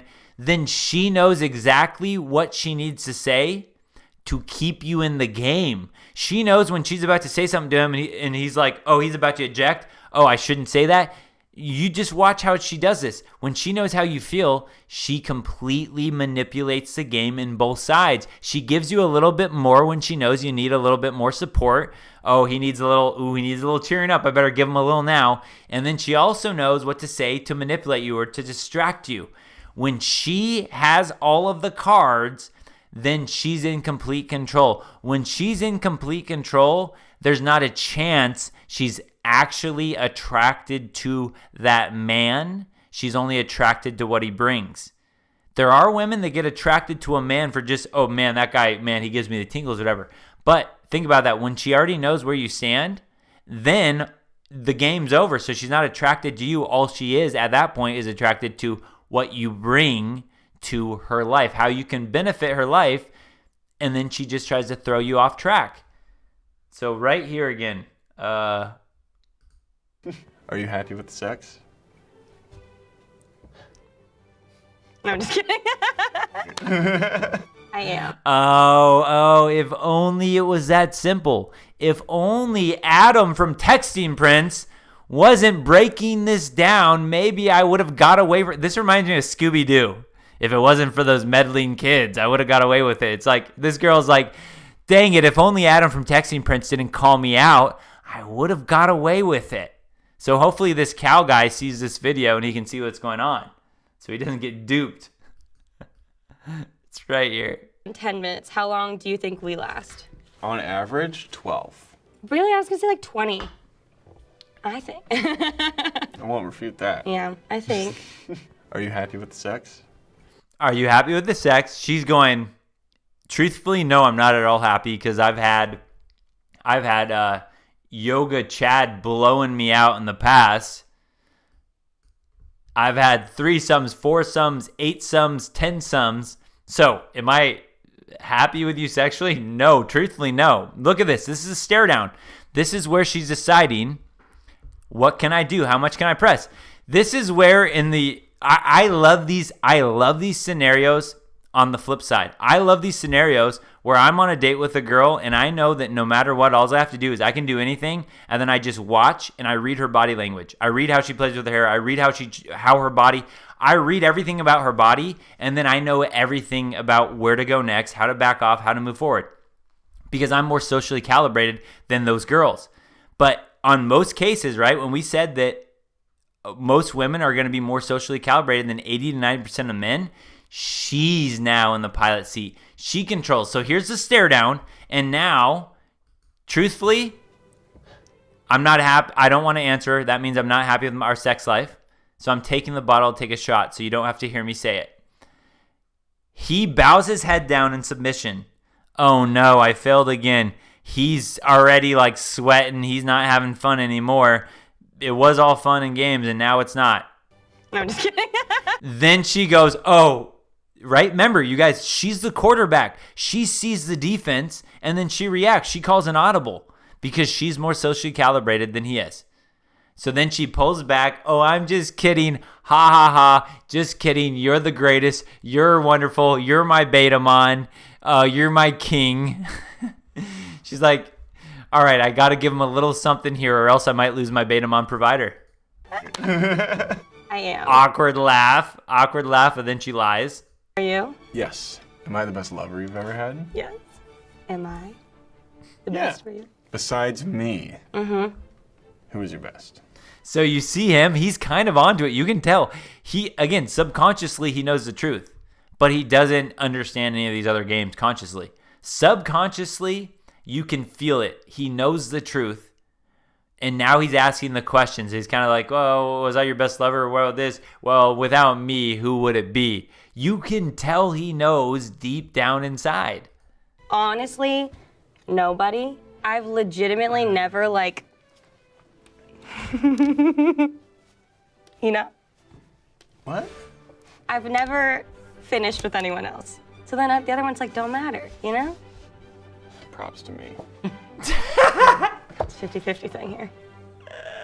How was that? Oh my God, you guys, there's so much. That was like a boxing match where actually here it's a perfect example of a boxing match because I don't know anything about boxing. So when I watch a boxing match, I can be like, oh, I don't know, maybe that was good. I listen to the announcers and the announcers are like, oh yeah, that was a great move or whatever. And I'm like, oh, I didn't know that because I had no idea what's actually going on in the actual, boxing world thing. This is like a boxing match of social skills. I could break down exactly what she's doing. I know what she's doing. A lot of people know what she's doing. He has no idea. He's an amateur boxer in this fight. He doesn't know what's going on. She does. She is so just, making moves around him completely socially, and he doesn't even know what's happening to him. And this is this is perfect, guys. This is perfect. You know the whole classic thing when you say, if you ask a guy how many people he slept with, divide it by 3 or whatever, divide it by 2. And if you ask a woman how many guys she slept with, multiply it by 3.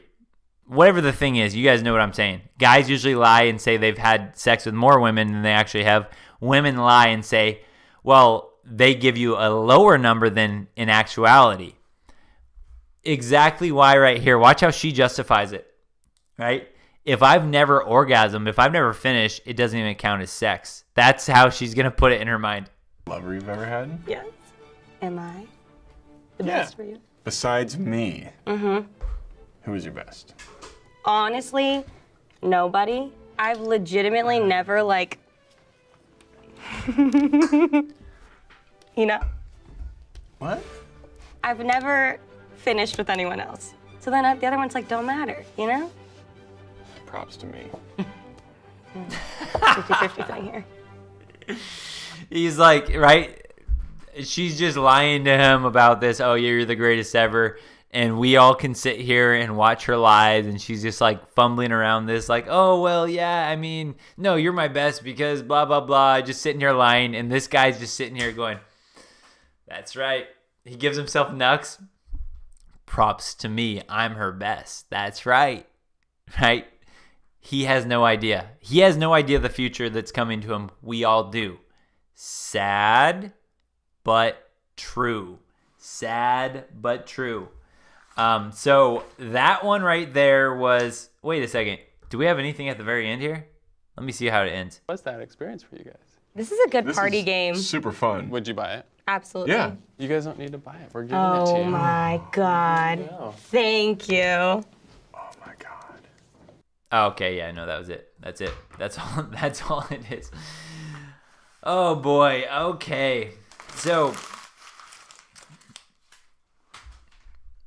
in a little recap of this, guys, again, from a woman's point of view, this is why it's going to be so hard for her to ever see the truth of this. Because again, in her actual experience, the men that she goes after are doing just the same exact things that she's doing.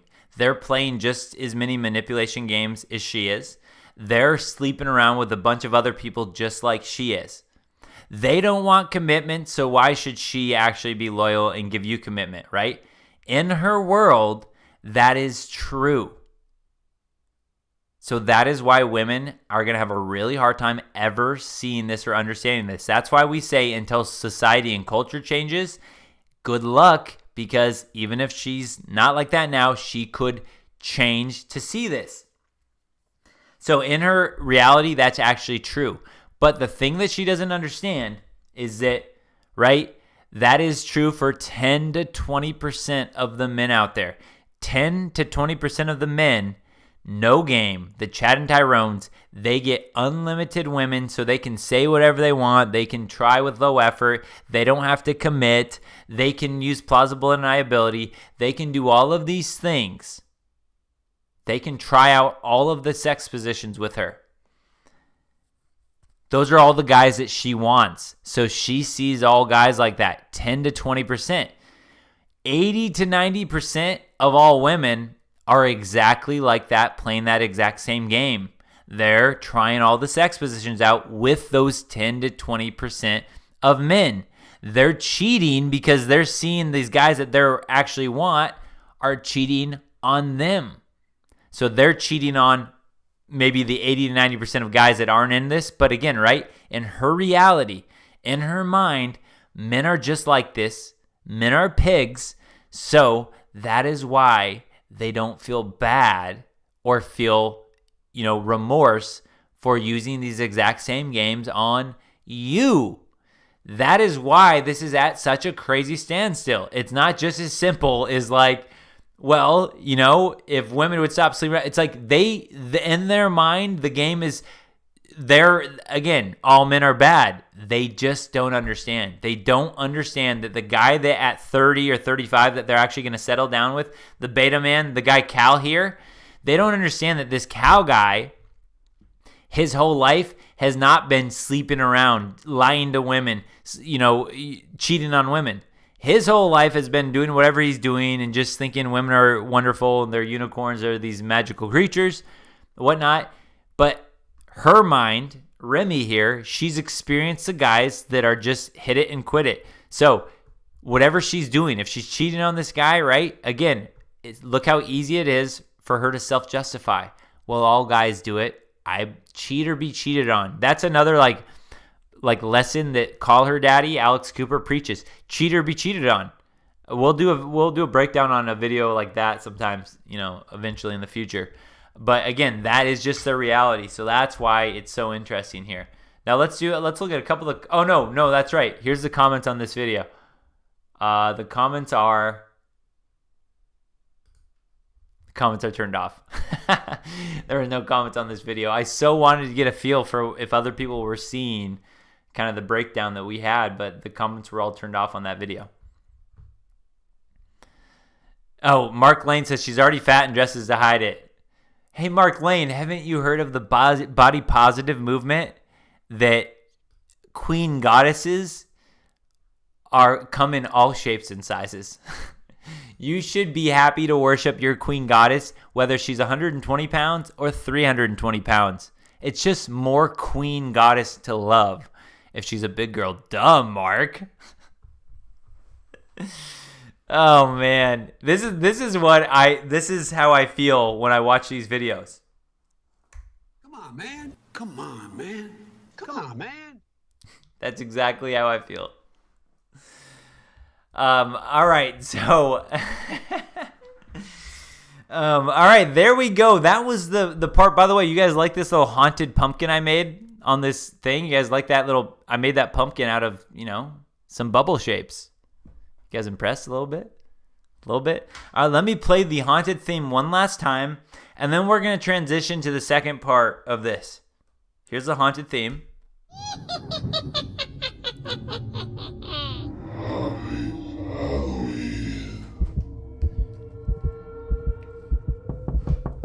Trick or treat.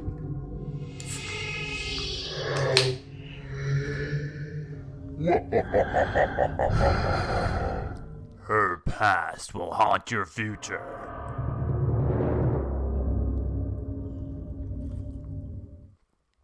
Okay, guys, side note. This right here, this new Alaskan I just cracked open. All right, check this out. It's lemon lime.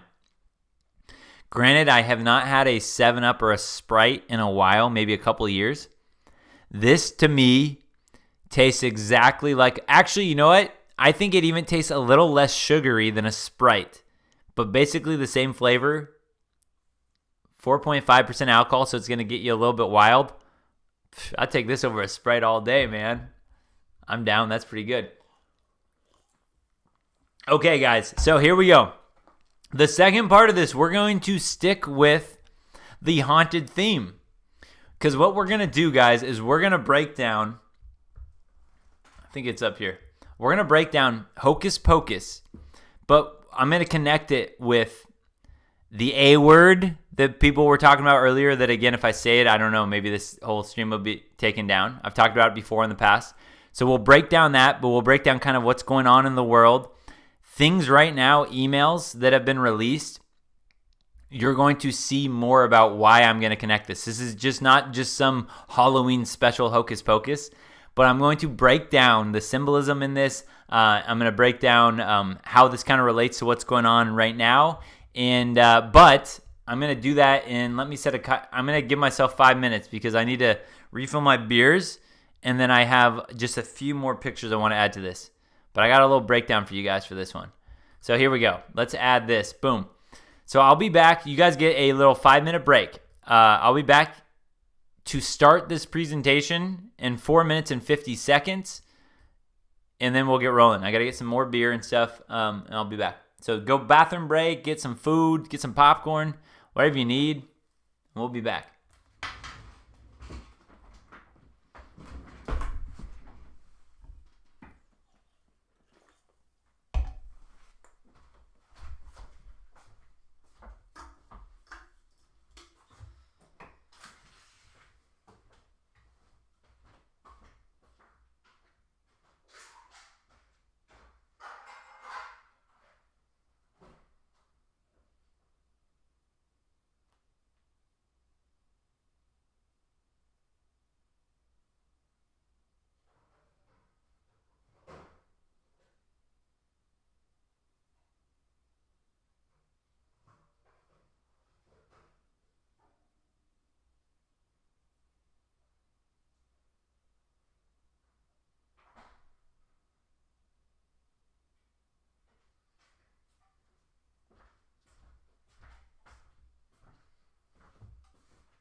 All right, don't worry, guys. I'm not going to get started yet, but I'm just pulling some things from behind the scenes. I want to pull this up.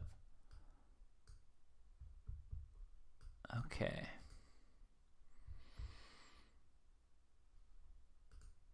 Let me see here.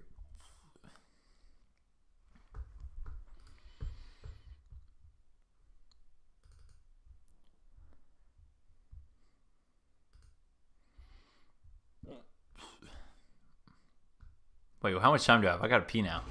Yes, perfect.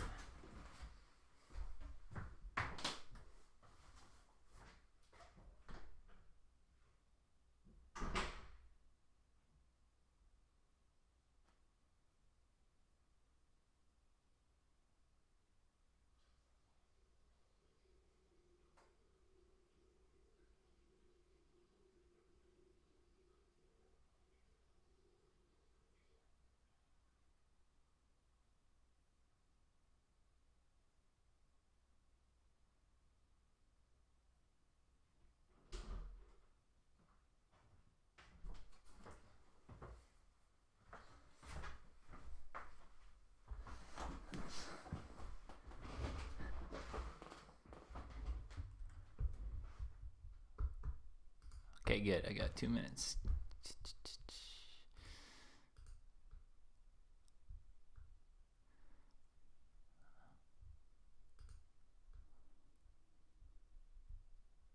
I know what I'm looking for.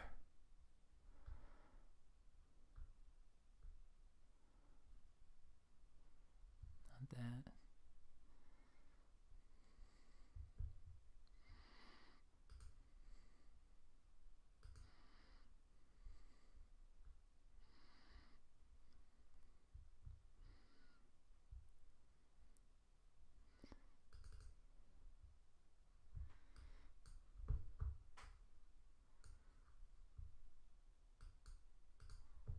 Okay.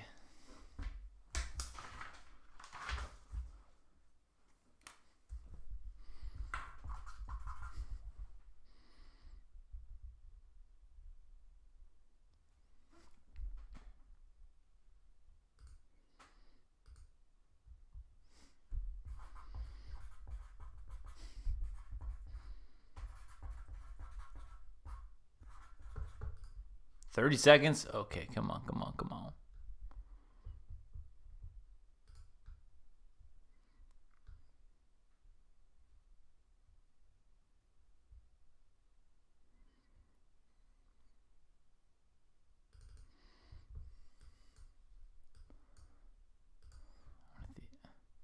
I know what I want to show.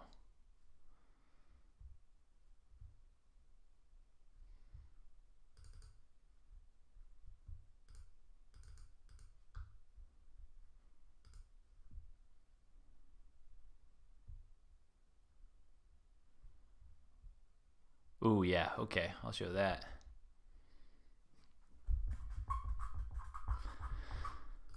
Perfect. Okay, guys, let's get going on this. All right. So, some things we're going to talk about here, and this relates. Wait, I don't even know. I don't think I need that. I need those. So we're going to talk about Hocus Pocus, guys. So this is part of the second part of the agenda. And how can I say this? This is... Gosh, this stuff is real. Okay, actually, here's how I relate this all. Right now, we're still at a point where, if you guys are familiar with Harry Potter, I would assume, of some sort, even if you haven't read or watched the movies. But the idea is there is an entire wizarding world, and then there are the Muggles. And the Muggles have no idea that there's this wizarding world of witches and warlocks and all that stuff going on in their whole little magical world. Muggles have no idea that that really happens. I relate that to people on this earth that don't think about anything spiritually. They don't have spiritual beliefs. They don't think about what happens after this. They just live day to day. Those to me are the Muggles. They don't even consider the spiritual world that we're living in, of what's going on behind the scenes of stuff. So what we're going to dive into today is going to be the symbolism that you can find in many movies, but specifically we're going to break down Hocus Pocus to talk about stuff like witches, which I a few years ago would have thought that was crazy to believe that something like that movie Hocus Pocus was more true than false. I don't believe that's crazy at all anymore. I believe there's a whole different world going on that most people are unaware of. Let me see if there's anyone on this I want to start with, the flight log. Is there anyone on here that we're going to talk about on these ones? If not, no big deal. Ghislaine, no, we won't talk about her. Chelsea Handler, nope, we won't talk about them. Kathy Griffin, nope. Meryl Streep, nope, we're not going to talk about her either. Okay. All right, I just wanted to bring those up. All right, so here's what we're going to do. I'm going to bring up a couple things for you guys to look at, and then we're going to break down symbolism in the movie. So when you guys watch this movie next time, I suggest watch it again, and you'll see it from a different lens. This was the first time I watched Hocus Pocus when I was actually looking at Hocus Pocus from a different lens, like really trying to understand the symbolism and stuff going on behind the scenes. So let me show you a few things to start with, and then we'll get back into the Hocus Pocus. It was under the, let's see, go to red pill. I know where this is at.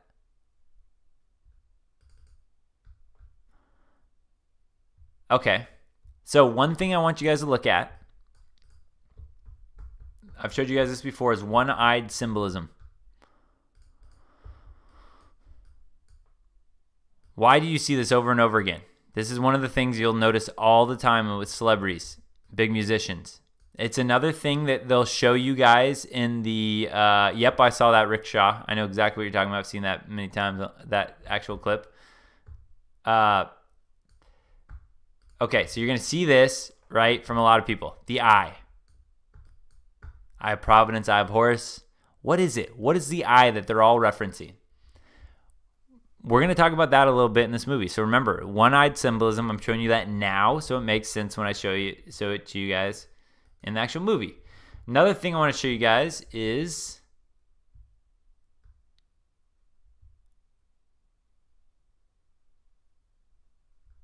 let me get out of this. That was Red Pill, did that. Titanic. Here we go.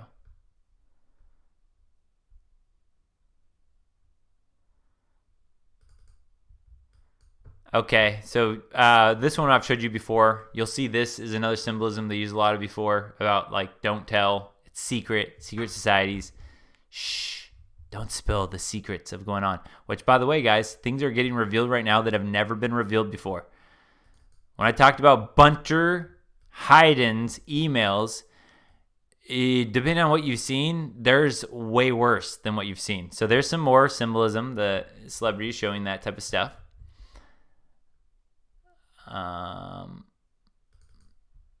Okay, we got boom. More.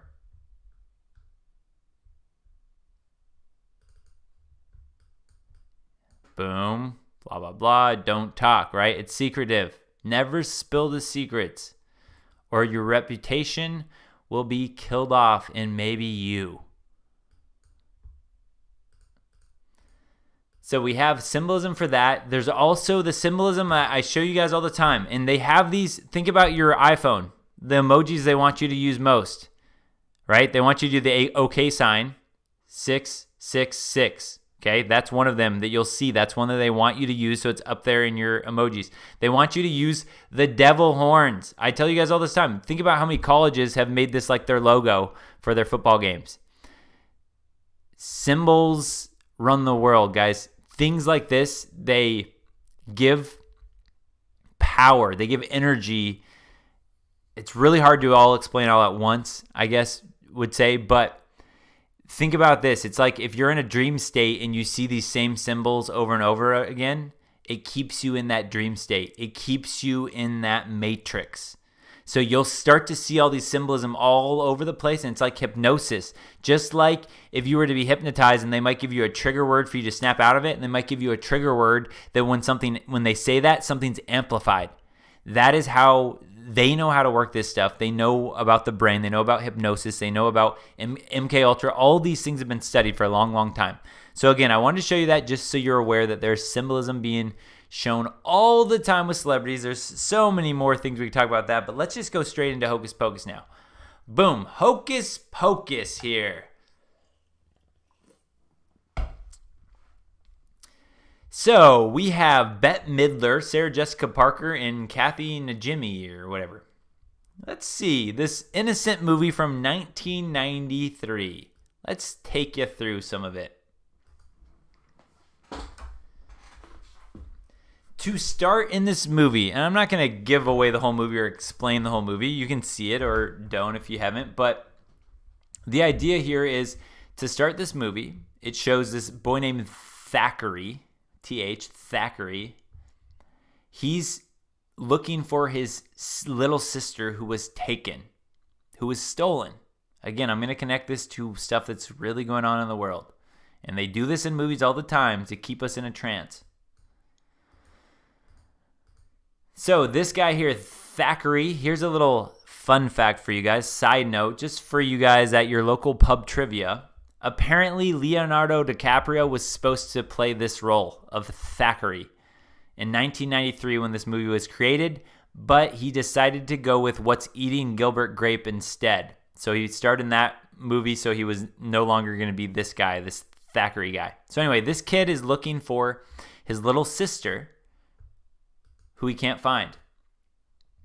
And then he finds out, because this takes place in Salem, right? The witches of Salem, right? Then he looks and finds in the witch's house these 3 witches with their hooded robes and all that stuff. Now, this is another thing you'll see in secret societies, is all these robes and these little ceremonies they do. There's a lot of correlations, a lot of connections So he sees these witches with, behind there is a little girl. So there we go. We got the 3 witches. They have this little girl tied to a chair. In 1993, I had zero suspicion about this. I had no reason to think about this other than just as a make-believe witches children's movie. This relates to the A word that we talk about. It rhymes with barinochrome. Barinobrom. I don't know, man. I don't know. I'm just going to say it, adrenochrome. If I get taken off for this, I get taken off. We'll know why. Oops.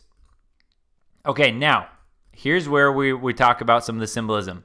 So there they go. They got this girl tied to a chair. Now we have the book of spells. So this is that book you guys might remember, that creepy book. It's made out of human skin or whatnot they have in there. There's a whole thing with that rabbit hole if you want to go down there. Human skin, the Red Shoe Club. That's really disgusting one on its own. But anyway, we got the eye here. Just like I showed you guys with all those celebrities doing the eye symbolism. So when I've said this before, if you were just one of the people living in Harry Potter world where you were just a muggle and you didn't ever think about witches and warlocks and other things going on in this world, you didn't know about human trafficking, child trafficking, you didn't know about satanic cult, satanic ritual abuse, you're just a muggle. I was just a muggle for many, many years. You don't know because why would you ever guess that this has happened? It just looks like make-believe in the TV shows. So if anyone ever said anything about this, you'd be like, oh, like that, like in the show, like the witches do. Oh, that's crazy, right? It's a perfect plausible deniability, right? To also make no one believe that any of this stuff really goes on. Witches and all that crazy stuff. So they got the one-eyed symbolism on the book, creepy one eye. In this scene here, it's showing you Bette Midler here is this creepy old witch, right? She's old and gray. She's ugly. This girl, the lady on the left here is also old and gray, ugly. This is the beginning scene of this movie. And then what they do is they pull out this spell book. And you can see what I circled there.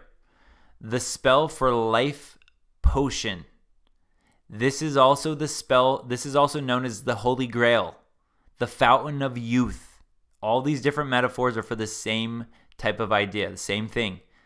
It's like blood transfusions. So life potion.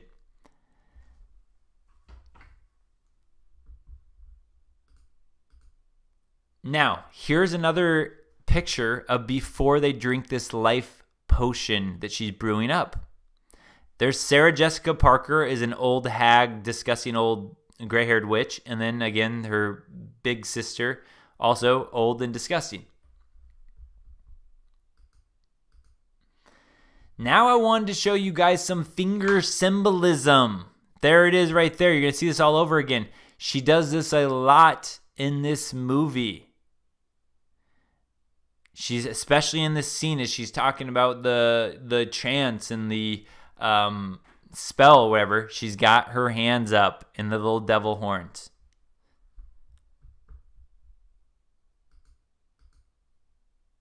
More symbolism. Look at her fingers, both sides done. These things happen in so many movies, guys, if you don't know what to look for, and like now you do, but now that I see it, it's like just like when I break down red pill stuff between men and women, I see it everywhere. I can't unsee it. There is a world. Just like before, if you were a beta-mon simp and you didn't realize there was a whole nother world of intersexual dynamics, there's a whole nother world going on in our regular world. It's a spiritual world. And it really is a lot more than you think of like good versus evil.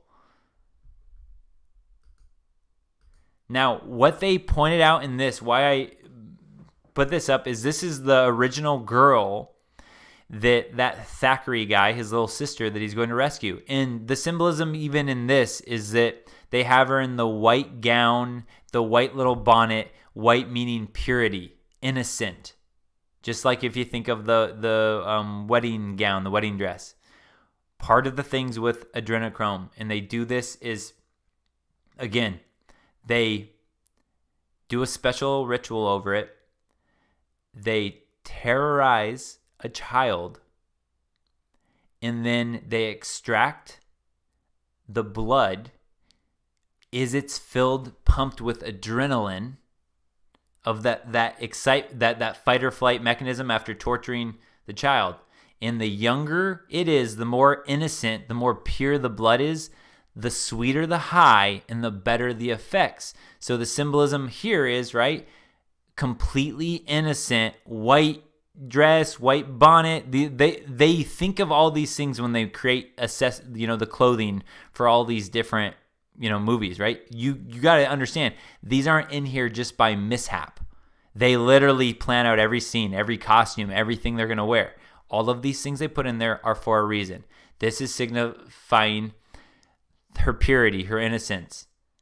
And again, if you were actually going to go down the adrenochrome route, which is a very real drug that rules the world right now, that is what most of these highly compromised people are after, the fountain of youth. Because if then you drink the blood after it's adrenalized and all that stuff, not only one is it supposed to be a better high than heroin, it's supposed to reverse your aging like the fountain of youth. It's like a blood transfusion. You're literally sucking the life force out of a younger child, and you're Benjamin Buttoning. You're aging in reverse. You're staying younger.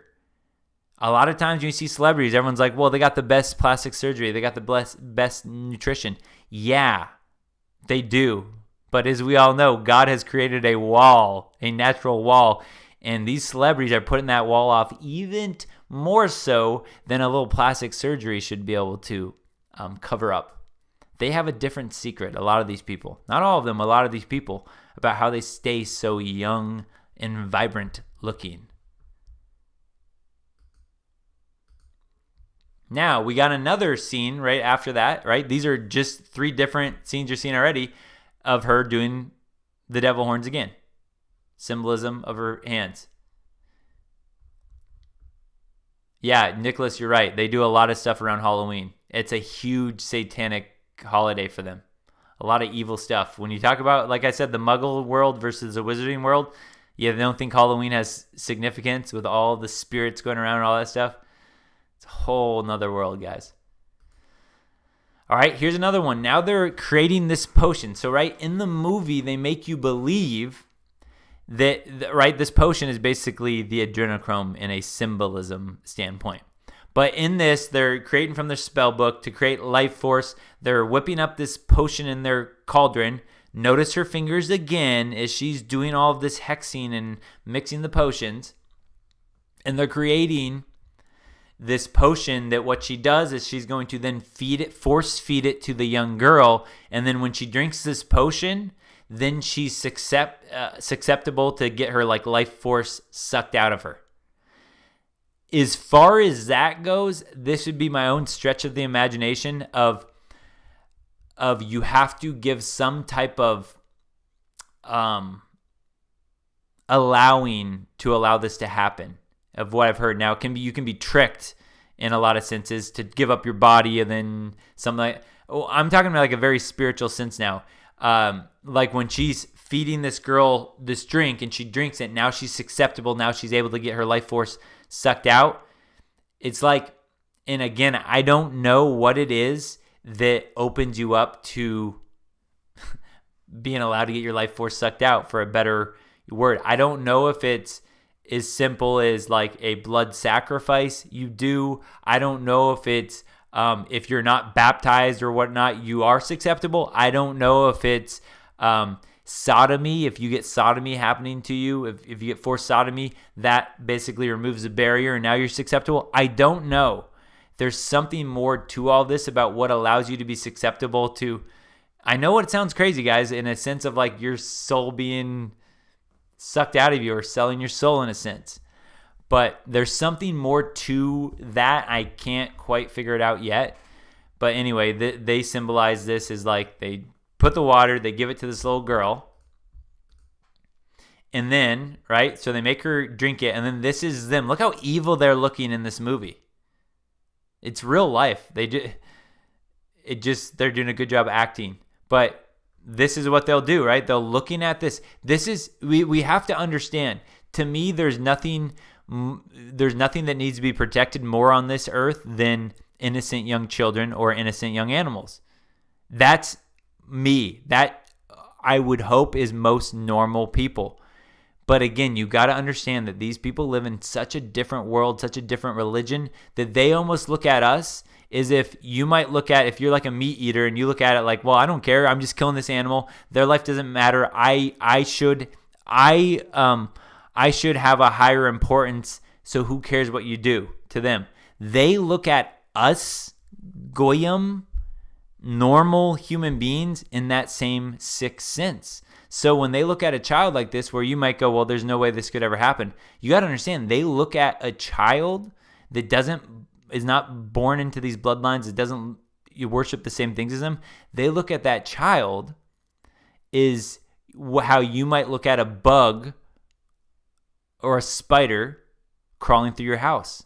They just go, well, get out of here, step on them. They don't have the same connection that you or I would have to this. So that's important to understand of how, even when they're looking at her, that is what they see. They see, you're here to supply me with youth. You're here to supply me with beauty. That's what you're here for. You're here to supply me with a high. That's how they look at us human beings, these people.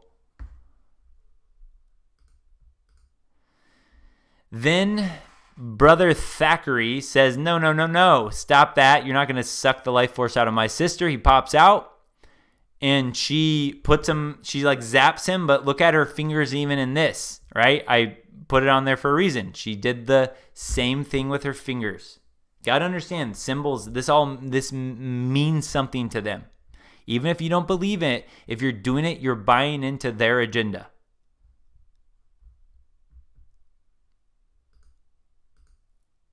All right, then she zaps this guy up. We got a little Star Wars action going on here.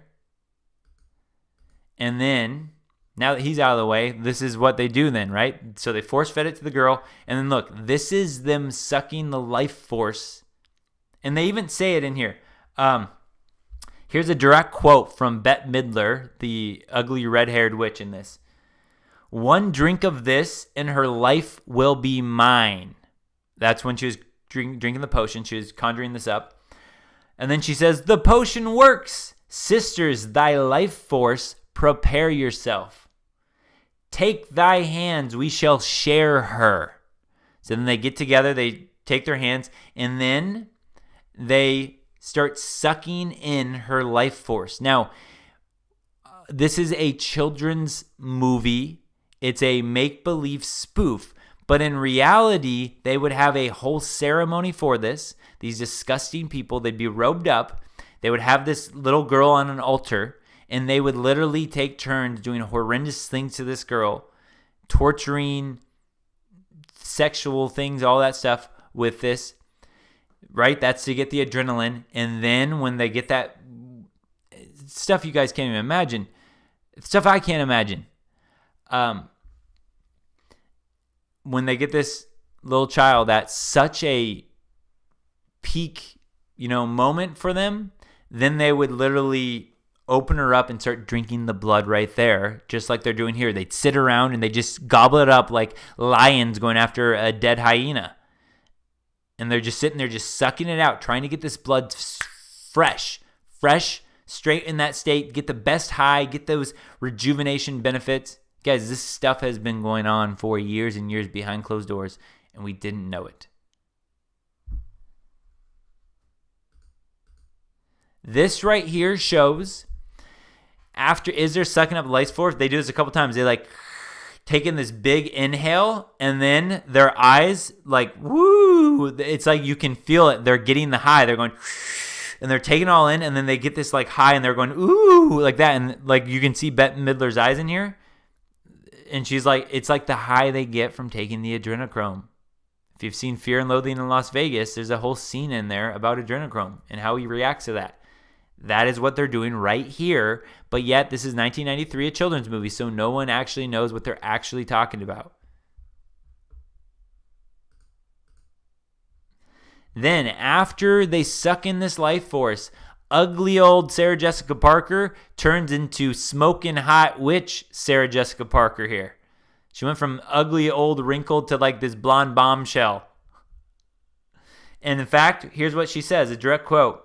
She says, "I am beautiful. Boys will love me." All right, take that to your typical Hollywood actress or actor. I'm not singling one gender out or any of the other in this one. Then we got the fat girl in here. She drinks it, and all of a sudden she goes, "We're young," and starts cackling, laughing. The effect, the potion worked. We're beautiful, we're young. That's another effect that it would have. Then we got ugly Bette Midler here. She goes, "Well, younger, but it's a start. I will be young forever once I suck the life out of all the children in Salem." That is a direct quote from her. This is all just lost in the film because it's just an innocent film, or so you think. They're literally explaining how this process type, happens, but with symbolism. People that know how to, with eyes to see, know what to look at. Okay, so after she says, "I'll be young forever once I suck the life out of all the children in Salem," we got Thackeray pops up, and he throws a little jab in there. He says, "You old hag, there aren't enough children in the world to make you young and beautiful." Again, it's just a play at what they're actually doing here. It's not just witches in some harmless show. And then, after he says that, the girls look around and they go, "What should this guy's punishment be for calling us this?" And so they look in the spell book. It says excruciating punishments here. So they're deciding what to do to him. The fat girl here, she says, here's a quote from her. Bette Midler goes, "What should we do to him?" When he called them, that all the women and whatever, all the children in the Salem wouldn't make you young and beautiful. The fat girl says, "Let's barbecue and fillet him." Those are the exact words she uses. Let's barbecue and fillet him. That stuff happens, guys. Again, it sounds crazy. That stuff happens. Literally barbecue, fillet him, cannibalism. Then Sarah Jessica Parker says, "Let's hang him on a hook and let me play with him." So Sarah Jessica Parker here, she was like the sexual deviant in this, and there was like 3 different young boys that she was like, let me play with him. She was playing the pedophilia part. She was always lusting after the young underage men in this film. Again, that's another one that you won't notice unless you actually look at it again and notice it. She plays the pedophilia part of this. This whole ancient cult that they do, they worship death and it's sex and death, basically. Like if you think about it in that sense, sex gives birth and then death, life and death in that sense, and they do all sorts of disgusting things to keep you in line with as far as pedophilia, incest, or whatever else they have to do to keep you compromised, which is, seriously, look at the Bunter Hayden emails right now. They're coming out every hour. They're posting new compromised pictures of Bunter Hayden in all these compromising positions because China owned him. And if China owned him, think who they would own, his father, if he was the president. We don't have to worry about that, but anyway. So that was, what's her name after the insult. Okay, so they go for that spell. Then what they do is they look at him and they find the spell and they start chanting and hexing him. They literally have this incantation, chant, and a hex. This is, think about, guys, what they call it. They literally call it curse words. You're putting a curse on people with your words. Curse words. And again, if you go back to biblical meaning, in the beginning, God spoke the world into existence. Remember, words, sounds, vibrations are so powerful. Curse words, sending curses at each other. They know how to actually do this as far as when you think of, go to New Orleans and they got the They got the witches and all that stuff, and they know how to put hexes on and voodoo dolls and all that stuff. There's a reason why this stuff stays along, because there's still truth in a lot of this stuff. There's a whole nother world that most people don't understand is going on. Like I've said before, I think that the ancient pyramids and other things have been built were by using your words, not like hexing people, putting chants on, but using the cantations in a crowded setting and using that energy together. Words are so powerful, and the vibrations to be able to chant these huge boulders to move together and then eventually build it. I can't prove that, but it just shows you some of the ancient, symbolic meaning can be used for good or for ill, depending on your intent. This is one of the things where they're chanting this guy and putting a little hex on him, and they turn him into a little cat. That's a little cat you might remember. Now, yeah, it goes back a long, long time. That's why, guys, when I say we're alive for the most incredible time in humanity right now, people don't understand. This is not it's such a crazy time. This is like nothing we've ever seen before. Ever. And you can't trust history books anyway, but not like history we've never heard about before. Because the history books are written by the winners of society, or if there were people behind the scenes with hidden knowledge running everything, they could make us believe whatever we wanted about the history of our world. You just got to think on a whole new paradigm, a new perspective, that everything we've been told could have been told for a reason, an agenda, not for like, oh, let's just make them smarter. Like, no, they could have made us all believe a lie if they wanted to. So then we have the townspeople here are knocking on these old witches' door, and they end up finding out because they stole the little girl, and then they turned the son into a witch or whatever. So they're going to hang the witches in Salem. They're hanging the witches. Excuse me. Now the witches, before they get hung, they put a little curse on saying, hey, if a virgin on Halloween night lights the black flame candle, then we'll be coming back to life. That whole thing whole little thing is like, when you look into like the demonic world, the spirits and all that stuff, there's a whole bunch of ways you could say that you invite them into your life, or you invite them into your body or into your environment. So in a sense, that's kind of how I'm relating this too. They put on this hex, this curse, that if so-and-so happens, you're going to invite these evil spirits back in and they'll reincarnate or whatnot. Again, it's just a little plot twist in the movie, but I'm trying to break it down from a symbolism perspective. So they get hung, and then we have this boy that moves from California, and he comes in, and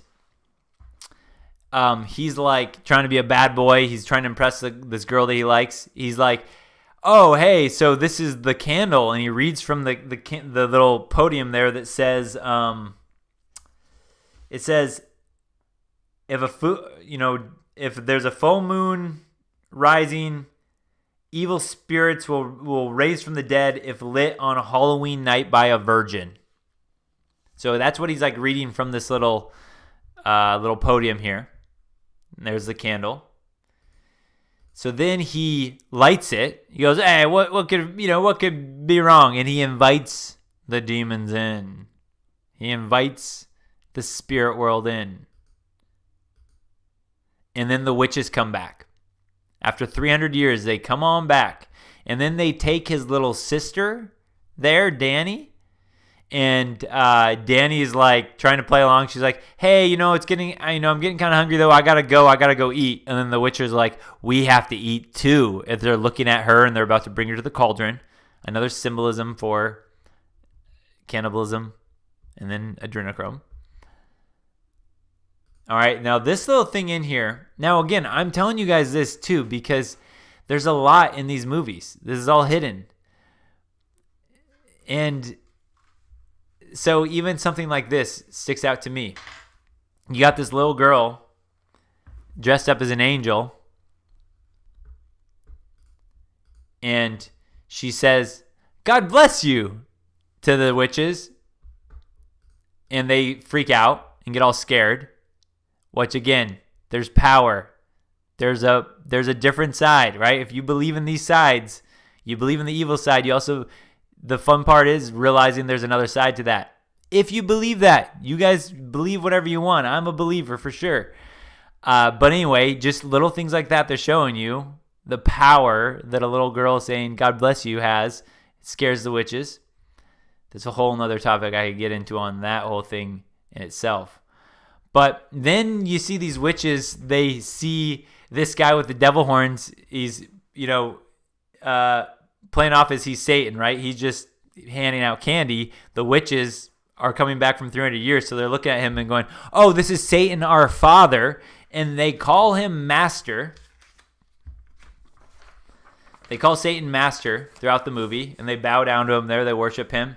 Again, take the symbolism for how you want to take it. I'm just trying to tell you there's a whole hidden world that's been going on for many, many years of some really disgusting, evil stuff that they do. There's also been this mainstream, if you want to call it that, of where most people know, oh yeah, there's good and evil, God versus the devil. Very mainstream, right? So what I'm trying to tell you is, if all of these things that seem so innocent, it's just mainstream kind of fun before, and now you realize that a lot of these celebrities have been doing some really sick stuff in this actual death cult. And they have all the symbolism you see everywhere where they're holding it up, and they're all in these secret clubs, and they all have these really gross ties to things. When you see that, maybe then you start to question, all right, if there was more meaning behind that whole thing, maybe there's more meaning behind this whole good versus evil, God versus the devil thing that we see on mainstream. Maybe there's more to it. Maybe. I'm telling you guys as a fellow skeptic in the past.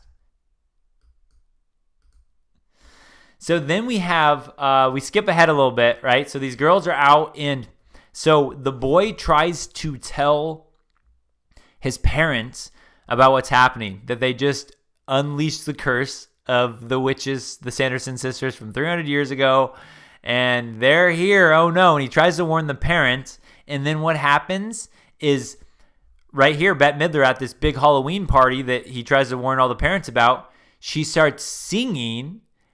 Remember this song, guys? I put a spell on you. I put a spell on you, now you're mine. You guys might have remembered that song. I certainly did, is remembering it from when I was a kid. And then I just popped up and showed you this little demon head here, just looking at kind of the trance that they're putting in there. But anyway, so instead of the parents believing the children about this, the Sanderson sisters start singing to the whole crowd, and they mesmerize the entire audience. This, to me, symbolizes when we talk about how powerful words are. And if you think of even the mainstream media, Trump says the mainstream media is the enemy of the people. MK Ultra, if you ever looked into any of that thing, you can basically put on sorcery with your words. In a sense, you can make people believe complete lies that could ruin their life if you make them believe just by manipulating their thought process. So in this instance, I'm relating this to, see the kid here, he goes to his parents and he goes, no, cover up your ears. Think of Medusa, where you're supposed to cover up your eyes. You're not supposed to look into Medusa's eyes, or her face, you'll turn to stone. That's the symbolism here, is he's basically saying, no, him and his little sister here, Danny, they're going, Mom, Dad, cover up your ears. If you listen to them, you'll fall under their spell. Think about right now, if you listen to the mainstream media, you are living in a fearful world of COVID, China viruses everywhere, and everywhere you go, someone's going to seize on you and you're going to die. Everything they've done throughout the history of time, basically, since the mainstream media is around, is they shaped our beliefs. The mainstream media has made it so we've been allowed to go into so many wars. They plot a little war behind the scenes. The mainstream media is all bought and paid for. The mainstream media gets everyone else, the American people, wherever country they're, projecting to buy into that. So what's the simple thing right now? We see some memes like, hey, here's how you stop the spread of the China virus. Smash your TV. Think about that symbolism here. Cover up your ears. Don't listen to their lies, their words. These witches, when they sing, it's going to sound really good. Joe Biden, even though he doesn't sound good, I'm still mesmerized by how people are this. Think about how many people are under the spell. They're literally under the matrix, the spell. You could talk about a blue-pilled Betamon simp. He's under the spell of that Disney love when he's interacting with the women. He's in a spell. You can see he's in a trance, and you can't snap him out of it. You can't force feed him the red pill. He has to want to come to it because it won't work in his programming as it is right now. That's the exact same idea when you talk about somebody, that has Trump derangement syndrome. They're in a spell that the media has put them in. What's the secret? Cover up. Stop listening to the lies. Stop allowing them to brainwash you.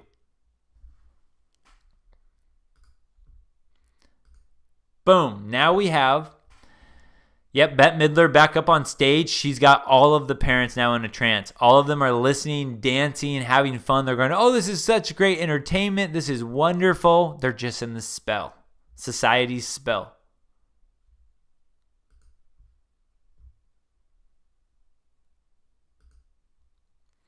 Now, here's what I like. When I watch an old movie, I'm like, okay, well, hold on.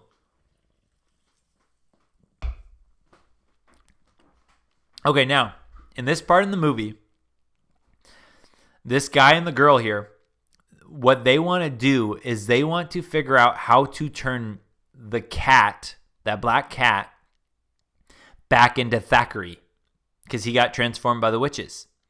So that's what I loved about this, because at first I was like, why would they open up the spell book? You've been told not to open up the spell book. You've already seen what's happened when you lit the black flame candle. Don't open up the spell book. But respect to the writers of this movie, because they had a really good reason for them too. They go, dang, they looked over at the cat and they go, we should help him. I wish we could give him his life back because he was a boy that got turned into a cat. He never even got to live as a boy. So then they go, well, I bet you if he got turned into a cat from this book, there's probably a way to reverse it. So that's just shout out to the writers, because it would drive me insane if they just open up the book just because they're curious. But it was actually a good reason. They're like, yeah, I want to turn this cat back into a human. I don't know how to do that, so maybe I got to check out the spell book. Fair enough. I like that they did that. And then what happened, though, is when they opened up this book, the symbolism, it like shone, and they didn't know this was happening, but this light beacon came from their house that shone outwards and upwards that the witches eventually found from looking out their window, because they had no idea where these people were with their books. And if they didn't have the book, they weren't going to be able to create the adrenochrome that would allow them to live. They were going to die like the next day at dawn or whatever. So anyway, this relation here to me is, again, when you do things that open up your body, your mind to possession, demonic possession, or that spiritual energy, some bad vibes, man. Don't be a blood brother with someone. Don't sacrifice anything.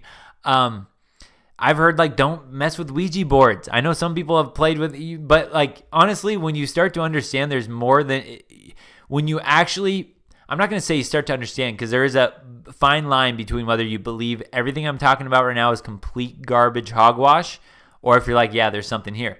There's a very fine line. And it's not just as simple as like, oh, if I show you this video, you guys will all believe. I know that. But if you get to that point where you actually start to go, yeah, okay, I understand. We are living like Harry Potter. There's a muggle world, and there's a whole nother world that I didn't even know was going on.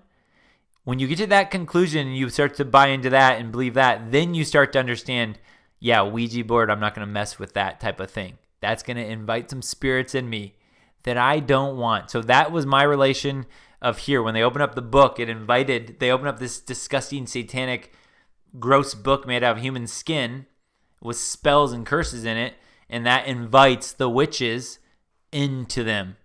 What it did is it showed this beacon of where they were hiding the house, and then the witches came. And then I'm not going to give you guys the ending of the movie in case you still want to watch it, but I was just trying to break down as much symbolism. So then there's this scene where Sarah, Jessica Parker here, the blonde witch, is flying on a broom, and she's singing this song, Come Little Children, and it's like another spell song, like the Pied Piper. She's leading all these children to her witch lair or whatnot, and these children are in a trance. So she's flying across on a broom, singing to these children. These children are in a trance, just coming to them. And there's, boom, there was her just buzzing around there or whatever. And then, like I said, I'm not going to tell you how the movie ends in case you want to rewatch it and you haven't watched it in a while or you've never seen it before. But when I watched that movie again, just a couple days ago, when I rewatched it, and I was like, I'm gonna see. I know I remembered the premise of the movie, and I was like, this seems a lot like the adrenochrome premise, and a lot of other stuff. It's got quite a few metaphors in it, is I'll say. I'll even put up this last little bit here that I saw. Where did I find that at? That was. Okay, let me see if there's one other thing I wanted to put it in. Boom. Was it under here? No, that wasn't the right one. Oh.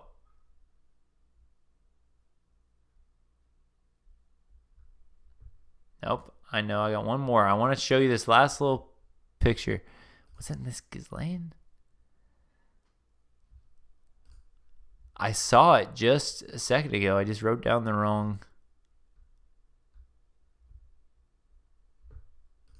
folder.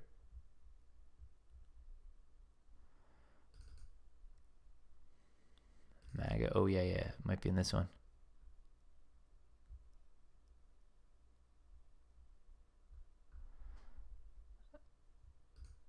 Oh, yeah, here we go. So this was just a little thing from Scientific and American. Biology, the fountain of youth, young blood transfusion rejuvenate old mice. I showed you guys this thing before, but that's...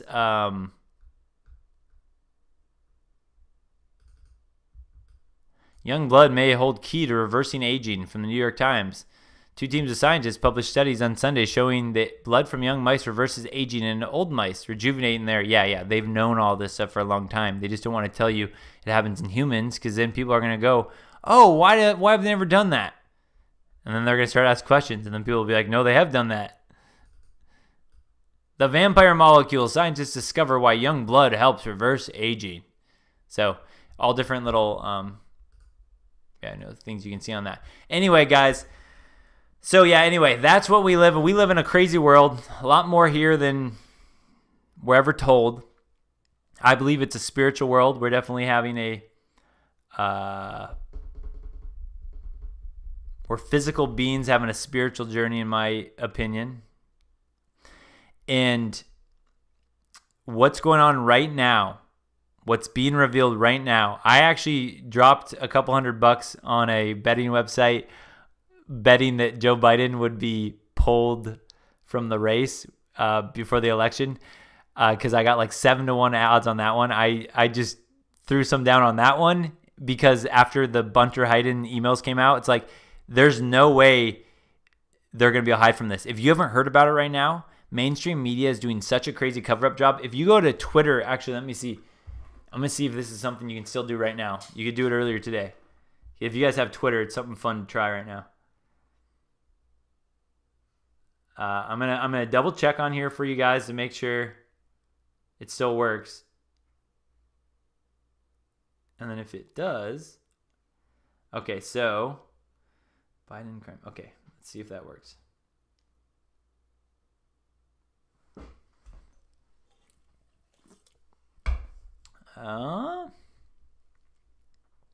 Okay, if you guys have Twitter.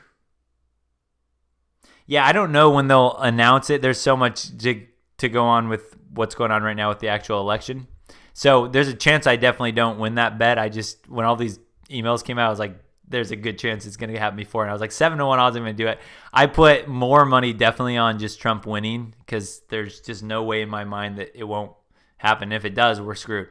So what do I need money for if Biden somehow gets elected? We're all screwed. That would be really they're creating the the New World Order's plan is actually coming to fruition. So if you type in, see if it's still working, Biden crime family. Oops. Yeah, okay, this is great. So guys, on Twitter right now, and they're doing this all over the place, but if you type in hashtag, like if you search Biden crime family, because that's like a big one that people are using on their hashtags right now when they're dropping all this stuff. You type in Biden crime family, click on latest. It says no results for Biden crime family. They're totally hiding that, but like if you just type, if it's just under the top, you'll see it a bunch because that's the hashtag a lot of people are using. So they've been doing this for a lot of different things. It's not new at all to anyone that they've been censoring social media for a long time about truth. But some people that you never know, every day more and more people are awakening. This is the Great Awakening. So any day somebody could wake up, and so they might need to see type of this stuff over and over again because they were in a matrix that they were believing everything they were told. But like I said, more and more every day people are waking up to this stuff. This is, yeah, it's crazy. I already voted for my man Trump. Yeah, there's a lot of stuff going on, guys. It's a wild world, man. Again, this comes first. So things are going to be exposed that, the whole Epstein thing was one of the foundations. That's what a lot of people heard from mainstream, right? All your mainstream friends know about Epstein. They heard about that. Epstein didn't kill himself. Ghislaine Maxwell was lesser known for like mainstream wise. Bunter Hyden, I'm switching the words. His emails, a lot of mainstream people don't know because it's being covered up right now. But again, think about that. The Epstein was the platform, the fundamental platform that woke enough people up way before a lot of this other stuff, way before they did the riots and quarantine and the China virus, all that stuff, right? Epstein didn't kill himself. That's that first pillar. That's so important because I thought that would wake people up and they'd start digging. It didn't do that. But that is in the back of everyone's subconscious right now, all of the normies right now.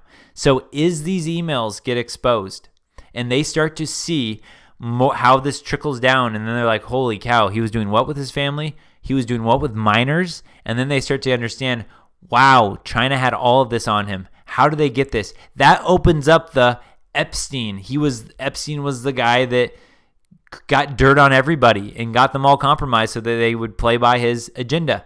So the Epstein thing is a fundamental post that, to me, I thought, wow, I can't believe people already forgot about this, but I'm realizing more in the mass scale of psychology, that's going to be the thing that is stuff like this Bunter Hyden and all that gets exposed. Now they link it back to Epstein. Then they start to go, okay, there's something here. Then that allows people more credibility to keep piling on. People like me that are just going to drop truth bombs on everyone is they're awakening to all this stuff that has been going on for a long time. Again, that's the start. That whole thing, this links with Hillary Clinton's emails, why that was all a big deal. Spirit cooking, Pizzagate, everything I just talked about with adrenochrome. I first learned about that from digging into Hillary Clinton's emails. Now we're talking about Bunter Hyden's laptop, but it's going to connect back to these emails and why those were so important as well. But again, so many people need all these other breadcrumbs before they're going to wake up. But this is going to be a flood that they won't be able to stop. And that's why I can honestly say I don't know what a prediction will be for the future. Things are going to be so incredibly different. So when we don't have these disgusting pedos running the world, man, so different. The cures, when we talk about what Trump's going to announce for his health plan, and he's not really giving a lot of details right now, I honestly believe, right, when he rolls that out, It's going to be like they're going to start to realize there was a lot of things that we had cures for a long, long time that are now being revealed to us. Things that have been around a long time, but they were hidden. And all of a sudden, I believe Trump's going to reveal a lot of this stuff. And then people are going to be like, oh my gosh, we had a cure for cancer. I had no idea.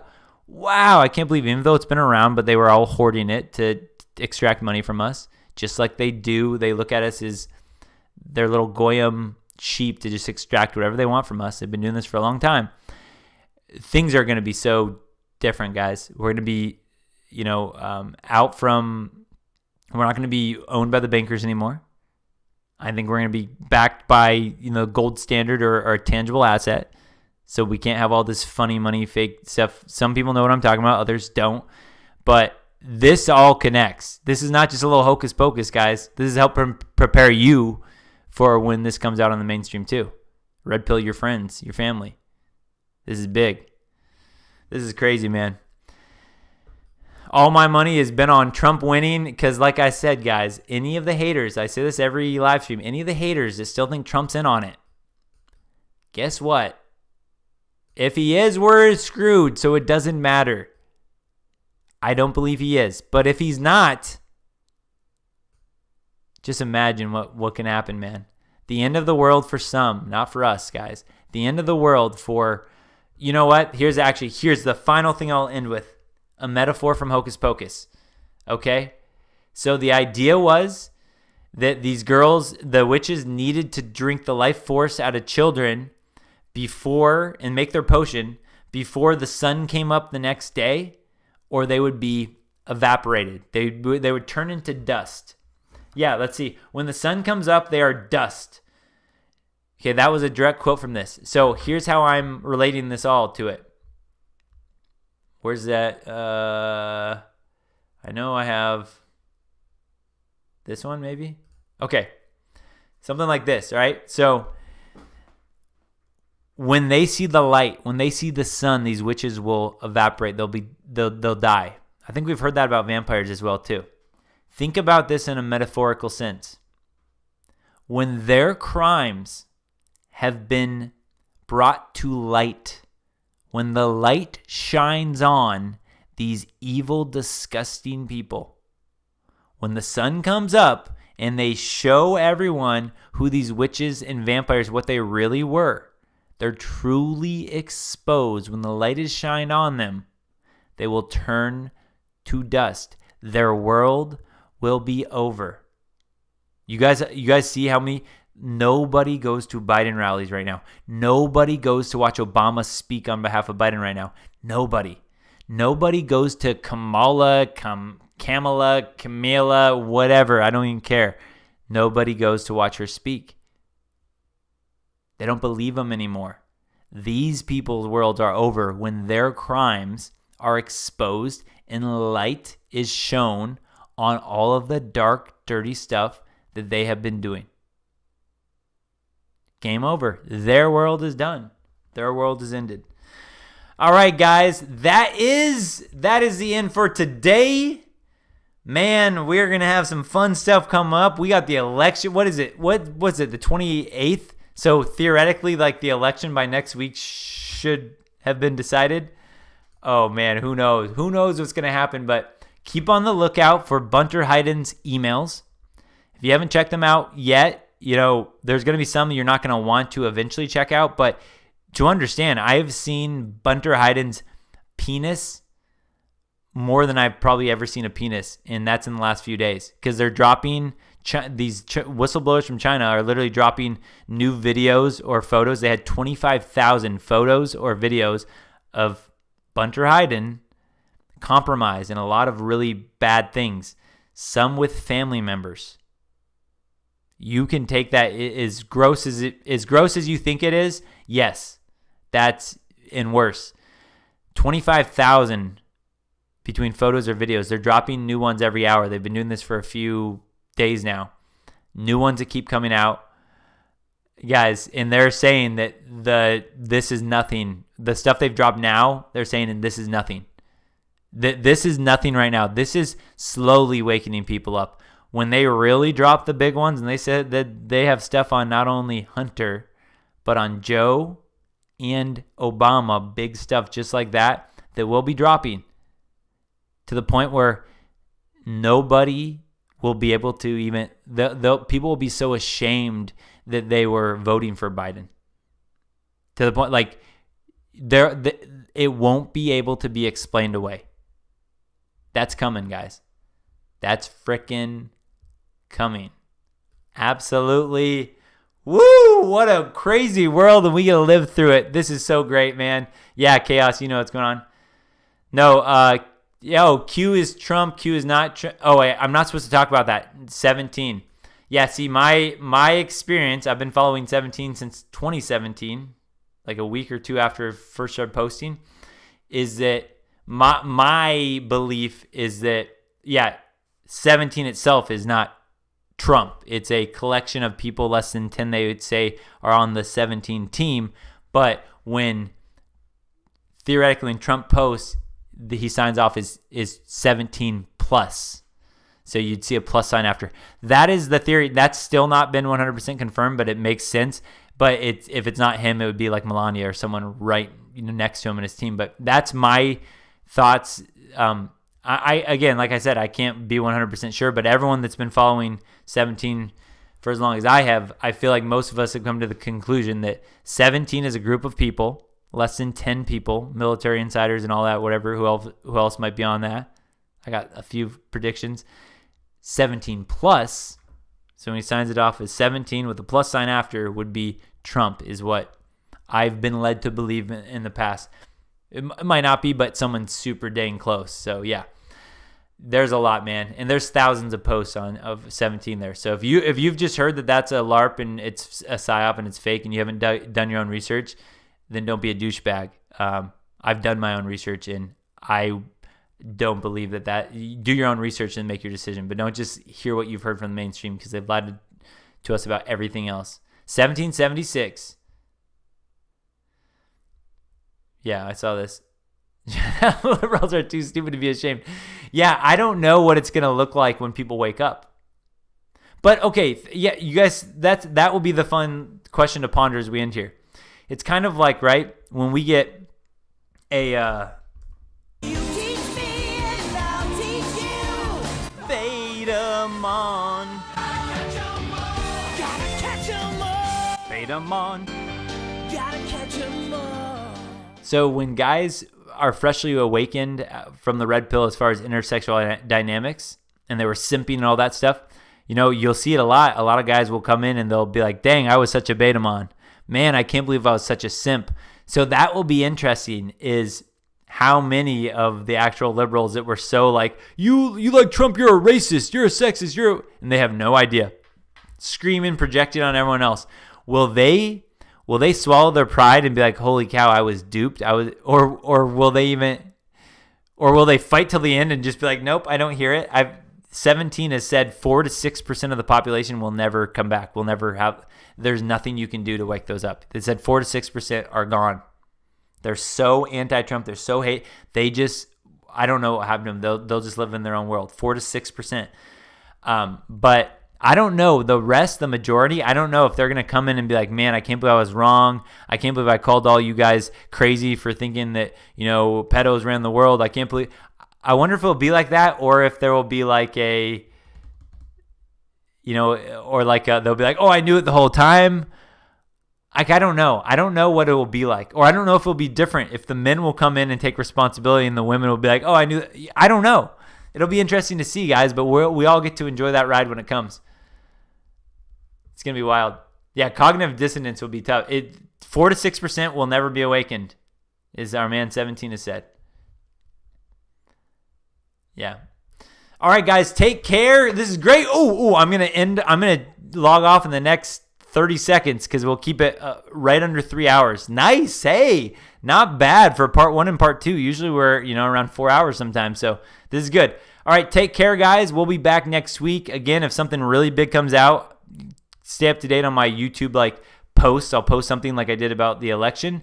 But other than that, I'll be back next Wednesday and we'll talk about who knows what. But yeah, we'll see. See you guys. Take care.